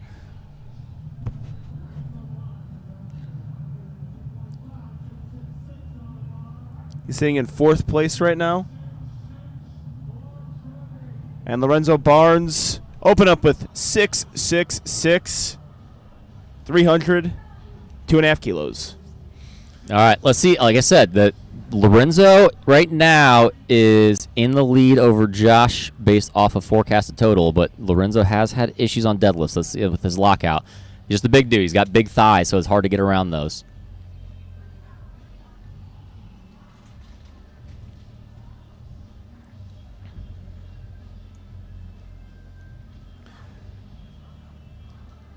What brand are those American flag socks from? All right, looks Yeah, that's pretty good. Yep, that was solid there.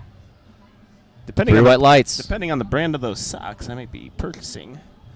I assume they're A7 as well if we're looking.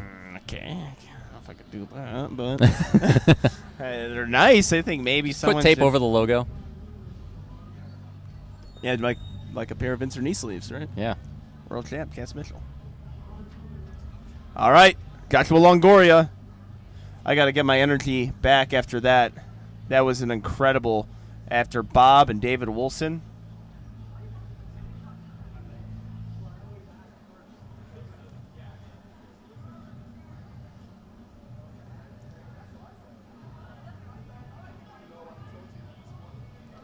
Nice looking opener from Josh. 3 by lights. I think I did have an aneurysm though during that Bob and Wilson back to back. I don't think I got back to back ones like that.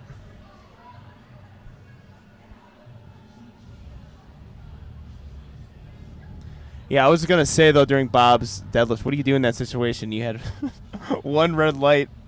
I don't think I was going to get overturned. It's one of those ones, like, unless it was like going to get, it was just blatantly needing to be overturned. So do we have the sweep here, kind of? Top 3 lifters based on dots in the craft?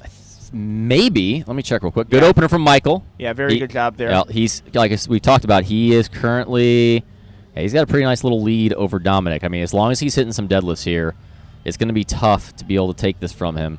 Yeah. All right, let's see where we're at. The only person I don't know about is Russ. I think that was the only one that might have been there. Actually, yeah, Russ still has. Russ actually was over Ashton. So it goes Bob, Brandon, then Russ. Oh, okay. Am I top 5? I don't think you're top 5. Yeah, come on. Because Gruden's. Oh yeah, Gruden's actually over. Dots. Yeah, Gruden beat you on dots. Yeah, Blake Atwell. Sorry to do that. All right, 310, 683. Again? How did that even happen? I thought we weighed the same. I don't know. Keep weighing lighter. It's a whole thing about like he's a strength coach for the Raiders, so he wins everything. Yeah, Hagen somehow beats me. Yeah, and his dad's John Gruden. Yeah, and you got a picture with him, so yeah. Hagen Henderson, young Hagen Henderson, 312.5 kilos.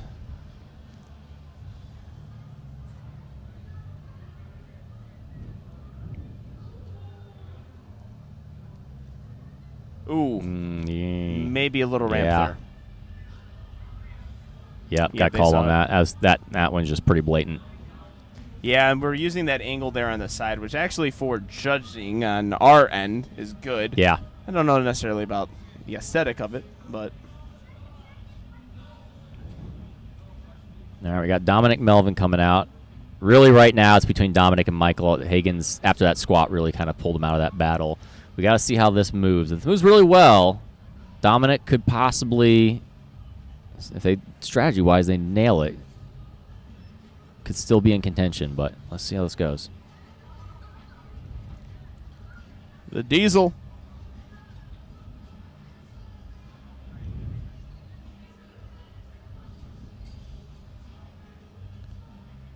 Got a little stuck there on the quads. It's going to be a good lift, but if I'm looking for him versus Michael, Michael's was easier. And Michael already jumped 15 kilos. So that's going to be tough. Can win here. You're going to see relatively easy-looking pull, I think. Agreed. He's been on today.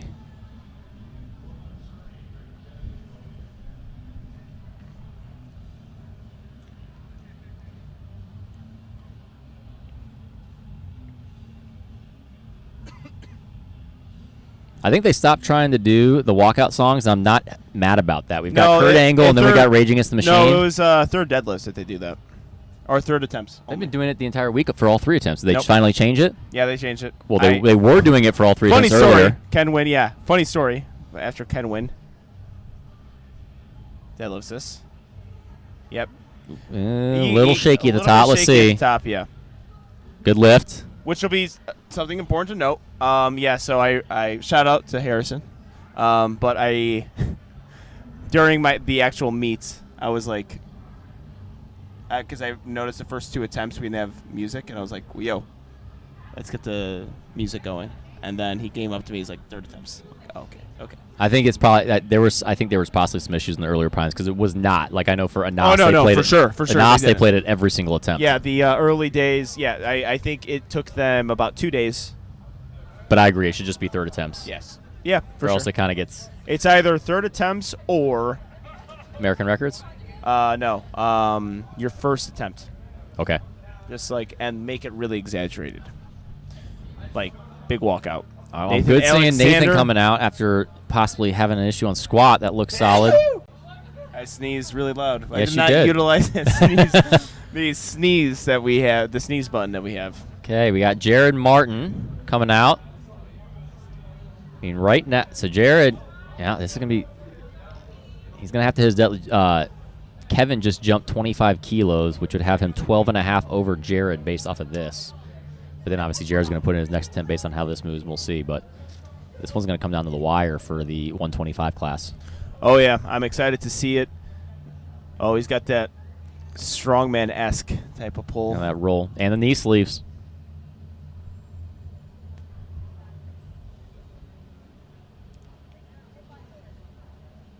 I think a perfect-looking lockout there. Drops the bar so gently on the floor. 3 white lights. Matt Cronin, deadlift number 2, coming up.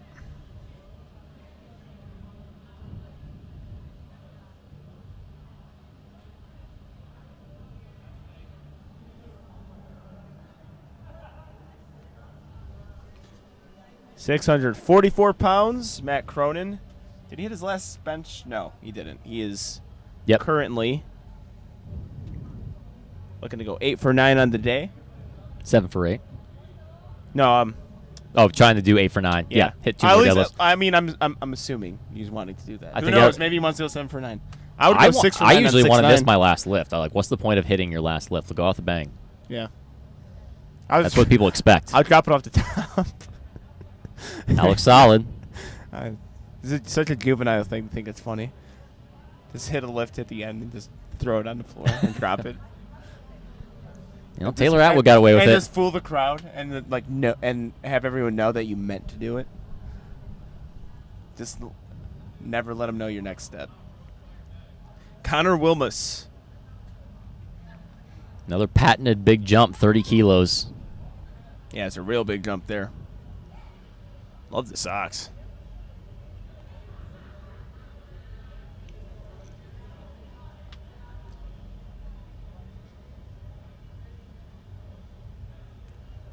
Nice looking pull there from Connor. And we have ourselves a 3 red light he was lift. soft. Didn't get those hips back. Well, Hips locked. I feel a little bit embarrassed. I was way off.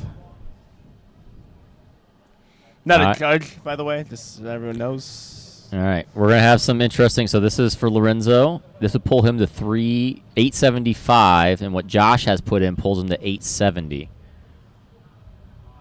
So big lifts coming up between Lorenzo and Josh for this 140 plus kilo national championship.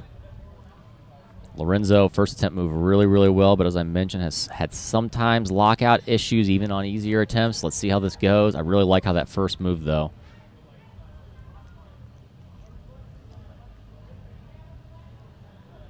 Yeah, it has to lock out really hard there. That could potentially lead to some up and down movement, but 3 white lights there looking really good. He's pumped. That means he's feeling it. We're going to have a little bit of a battle here. All right, Hagen needs to hit this, and he's got to make some pretty decent changes here to adjust technique to not get into that kind of ramp position.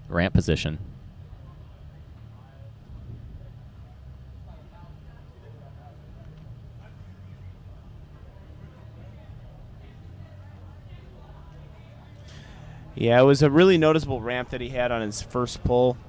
So it's going to be important that he fixes that. Taking a long time here.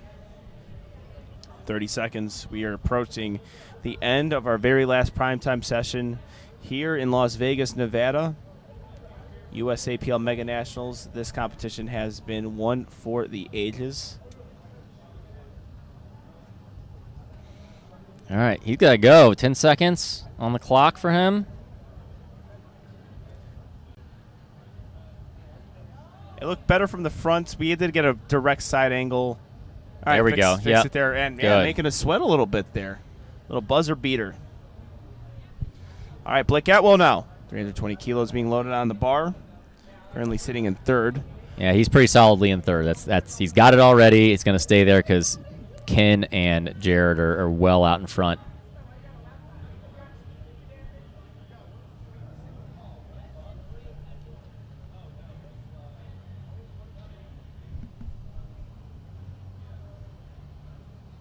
Yeah, again, John Hack, circa 2015, 16.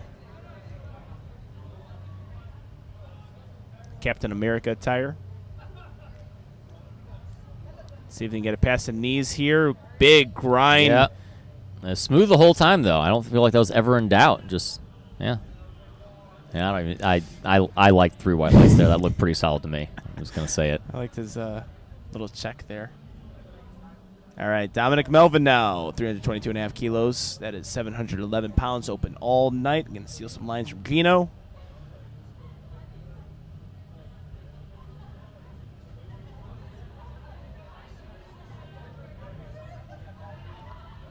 All right, big Dominic Melvin. Coach by Joey Flex.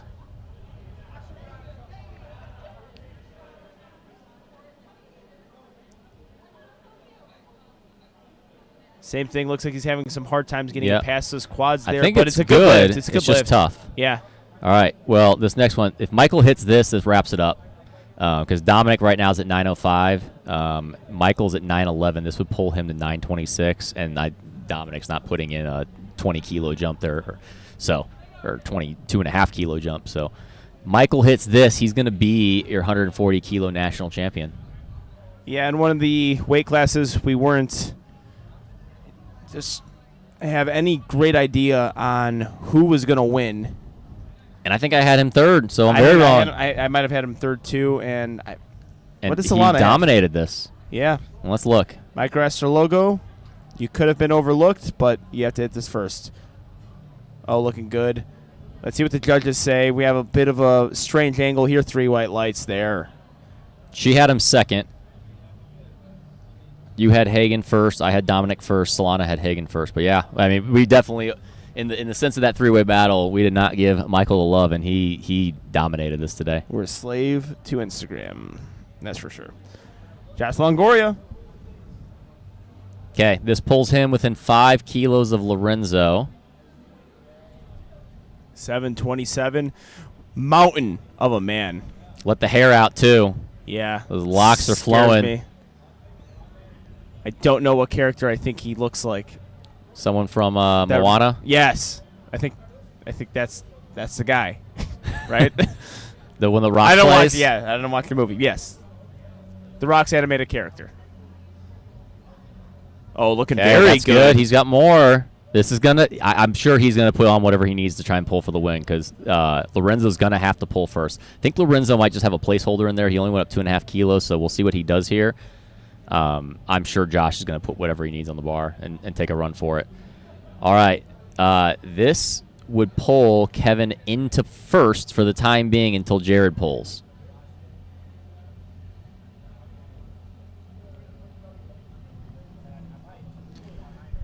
$760 now. I think I saw the first bit of potential weakness in his deadlift with that first attempt. He does potentially get those shoulders forward a bit, but everything, like we said many times, looks effortless with him.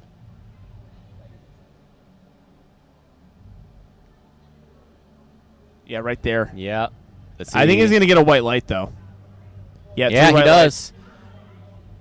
It's because he doesn't rock back. So what happens where you get called up and down more often is if you come back and then you come forward and then come back again, that's when you're going to get called for up and down. That was more just like almost like a rebalance, and he never. Yeah, you're going to get a better chance of getting white lights there. Obviously, he did. That was good. It's going to be interesting. He's currently pulled into first. We're going to have to see what Jared obviously jumped 20 kilos, and that would pull him back into first if he hits his attempt after Nathan goes. Nathan Alexander. A deadlift setup. It's to pull Nathan into a podium position. Never the do. fifth. We're using those hooks like straps, really. Nathan Alexander, 760 pounds. I think he's got it. Let's see. I've been wrong too many times. I don't want to jinx anyone. 2 Good. white lights from Nathan Alexander. Well, that pulls him in the 5th place. Little sigh of relief there. We got to see Jared, 355 on the bar. I think this actually ties his total he had at the Arnold maybe. But this will pull him back in the first, 7.5 kilos over Kevin.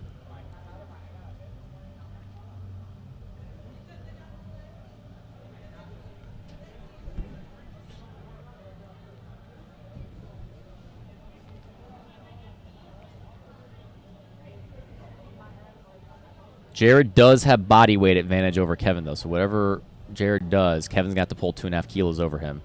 Yeah, he's got that, like I said earlier, very similar to how strong men deadlift. He is a strong man, that's for sure. Yeah, he's got such a nice lockout. Yeah. 3 white lights. A lifter that I'm actually very happy that I get to commentate and watch because, like I always say, smooth lift. We're so focused on what lifters are posting on Instagram, social media, that we don't get to see that kind of stuff. And really the only time you're going to see a whole lot from Jared Martin is if you're tuning into a live stream.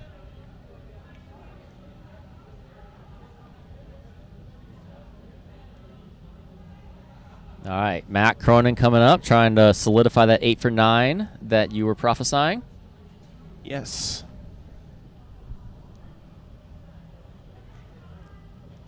£661 for Matt Cronin.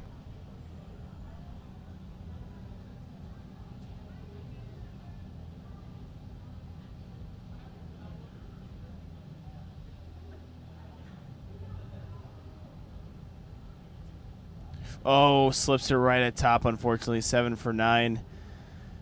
Day for Matt Cronin. We have Connor Wilmus up next.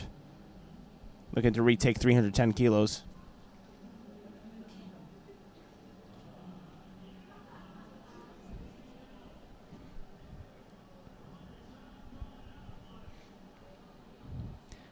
Lorenzo is not yet changing his attempt. He might only be going up 2.5 kilos.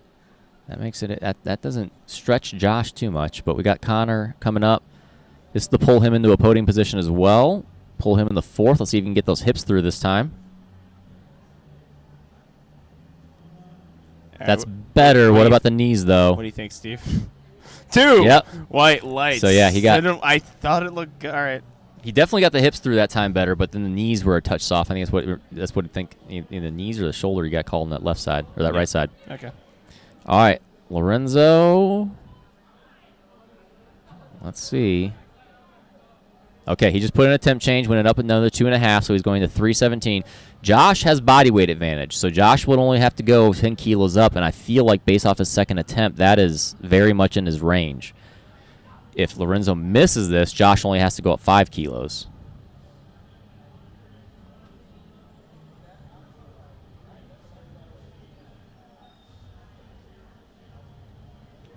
All right.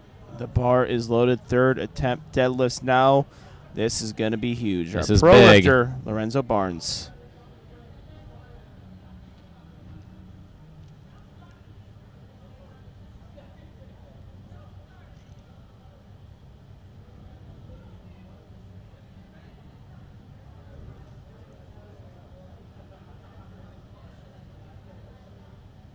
Getting himself locked in here.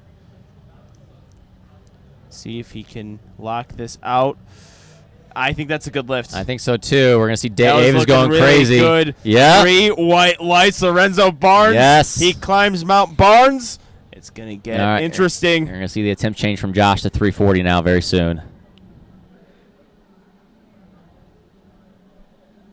All right, we got Hagen coming up. Yep, there's the attempt change right there. Josh going to 340 to try and tie Lorenzo on weight, both at 880, but will win on body weight advantage.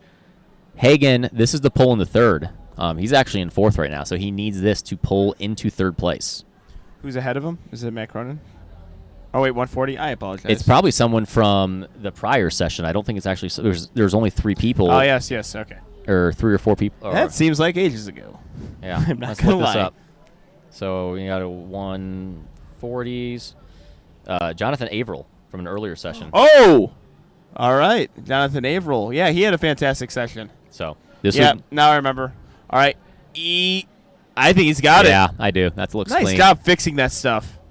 Yeah, that's 3 not white easy lights. to do and Yeah. fly like that when it was that blatant. He should be very happy about Fantastic. this performance. I know Yeah. he came in here wanting to win, and it's a difficult thing to win. Yeah. It's First- USAPL Mega Nationals, first primetime. Primetime's not an First easy thing to nationals, compete I at. believe. Yeah, first big meet. Oh, yeah. Still on the podium in a very, very competitive class. Don't get it twisted. Nationals is hard to compete at. Yeah. And primetime is even harder to compete If you at. think you are a great local lifter, and that doesn't mean you are a great national lifter. Yeah. I saw people this week that did not perform near what they did at local meets when they come to their first national level meet because it's just a different beast. All right, Blake Atwell going 325. You're going to see a big grind here. Let's see if he Still can going. lock this out. Ooh, It looks knees. a little soft. Looks like it Yeah. was slipping on him, too. Yeah. And a 3 red light lift, unfortunately. All right, Dominic, he's in second. That's not going to change. Going up 10 kilos here. This is just pad his total. Yeah, the Diesel looks like he's getting second place at this Nationals. Really like what I saw from him, though, today. Again, a lifter that I don't think a lot of people knew prior to this meet. Oh, we got Michael Esker logo. Oh, attempt change. Okay. Okay, so Dominic just went up to be able to chip Michael if he misses this. Okay. That's what he did. He went to 9. He went to get to his forecast total at 927. So if Michael was to miss this, Dominic would have a chance to pull for the win. I don't really think that's. I mean, that last attempt was hard. I don't think he's got 22.5 kilos more. But if Michael hits this, it wraps it up for sure. For sure. And his last attempt wasn't hard. I don't think this is gonna And be an he's issue. also got Matt Gary in his corner, which is Yep. That's a cheat. That's a typically- cheat code. yeah, typically you're just going to get a right call there.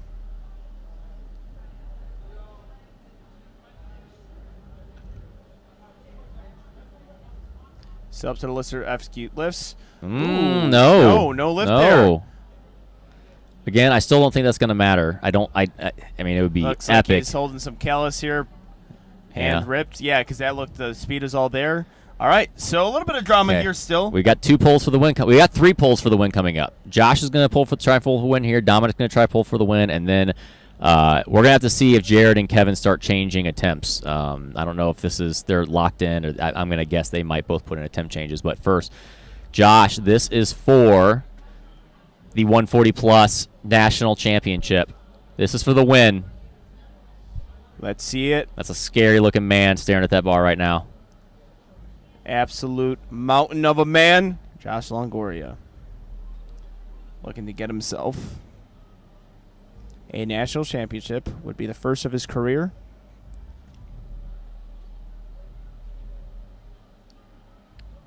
£750. Money. Yes. Money. Let's see what Yes. Doug can say before we start talking too I'm soon. saying it already. 3 white lights. Josh Longoria is your National champion. Congrats. Congratulations, my man. Beautiful job hugging another national champion. Brilliant, brilliant work here from Mr. Longoria. And now we have Dominic Melvin looking He's to chip it. He's trying to pull for the win here. This would be David Wilson-esque if he is able to get this going and to lock out. This is a huge jump from how that second attempt moved. So if you've been watching his previous pulls, he has been having a little bit of issues getting past the quads. You got the brothers there, the brothers Franzo, cheering on their man, the Diesel, Dominic Melvin.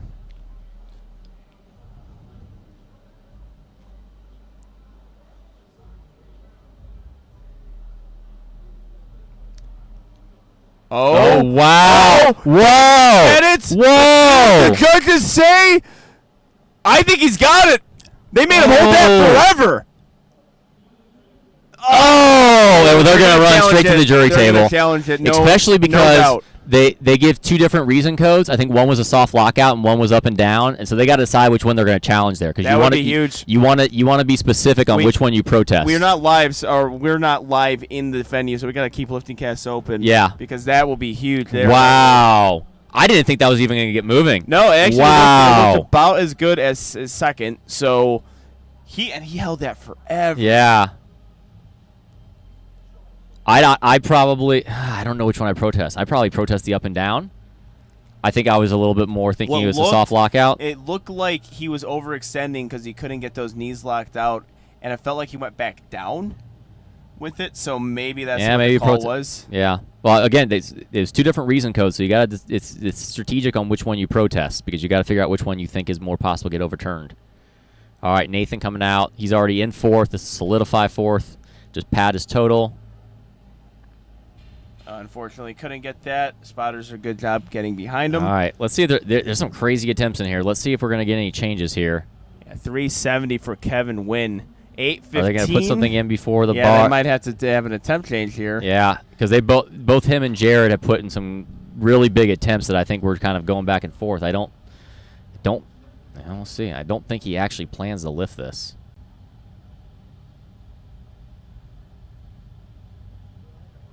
Based on the spotters and loaders, it looks like a temp change has already been announced, and they're waiting to see what it is.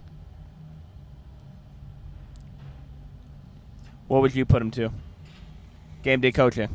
So he needs at least 355 to pull.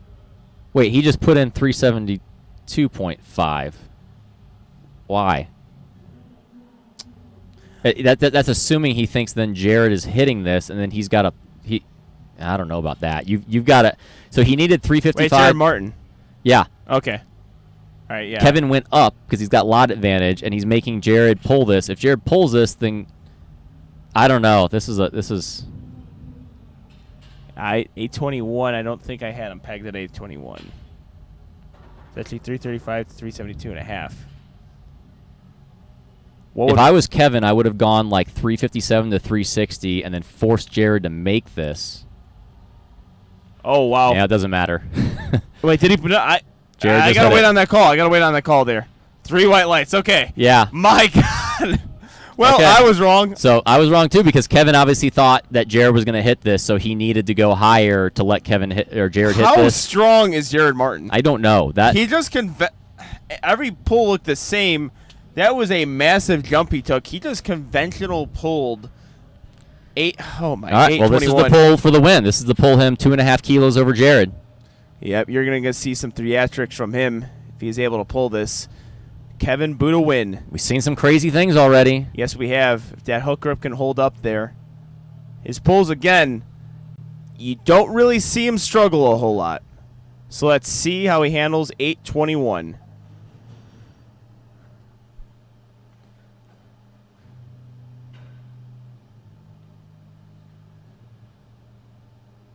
Finding that hook grip. Oh my gosh! Oh my! I think he's got it. Let's see what the judges say. Whoa! Unbelievable! Wow! To win. What a way to finish off that prime session. That was some of the craziest third attempt pulls between those two flights I've ever seen. Oh my God! Wow. That was amazing. That was a photo finish for a photo week. This has been an incredible week for the USAPL and everyone attending. We have new national champions in these new weight classes. We have some old national champions too. You got to see a little bit of everything today. Yeah, I mean, I'm still in shock. I mean, between Dave almost pulling that to win, Bob pulling that third to win best overall lifter, Josh pulling the win, Dominic, it did not get overturned, but the effort there to possibly pull for the win that I just did not think was there. And I didn't think Kevin had 372. I did not think that was there. Unreal. That was a 27.5 kilo jump. I don't think he planned in any way for that to be a third attempt. Pulls that to beat Jared Martin, who had an unbelievable day. Wow. This was a fantastic meet. Awesome primetime session. The return of primetime. That will do it for what's been a great week of powerlifting. We'll see you guys next year at Nationals, but we have a whole lot more USAPL action coming soon. Peace.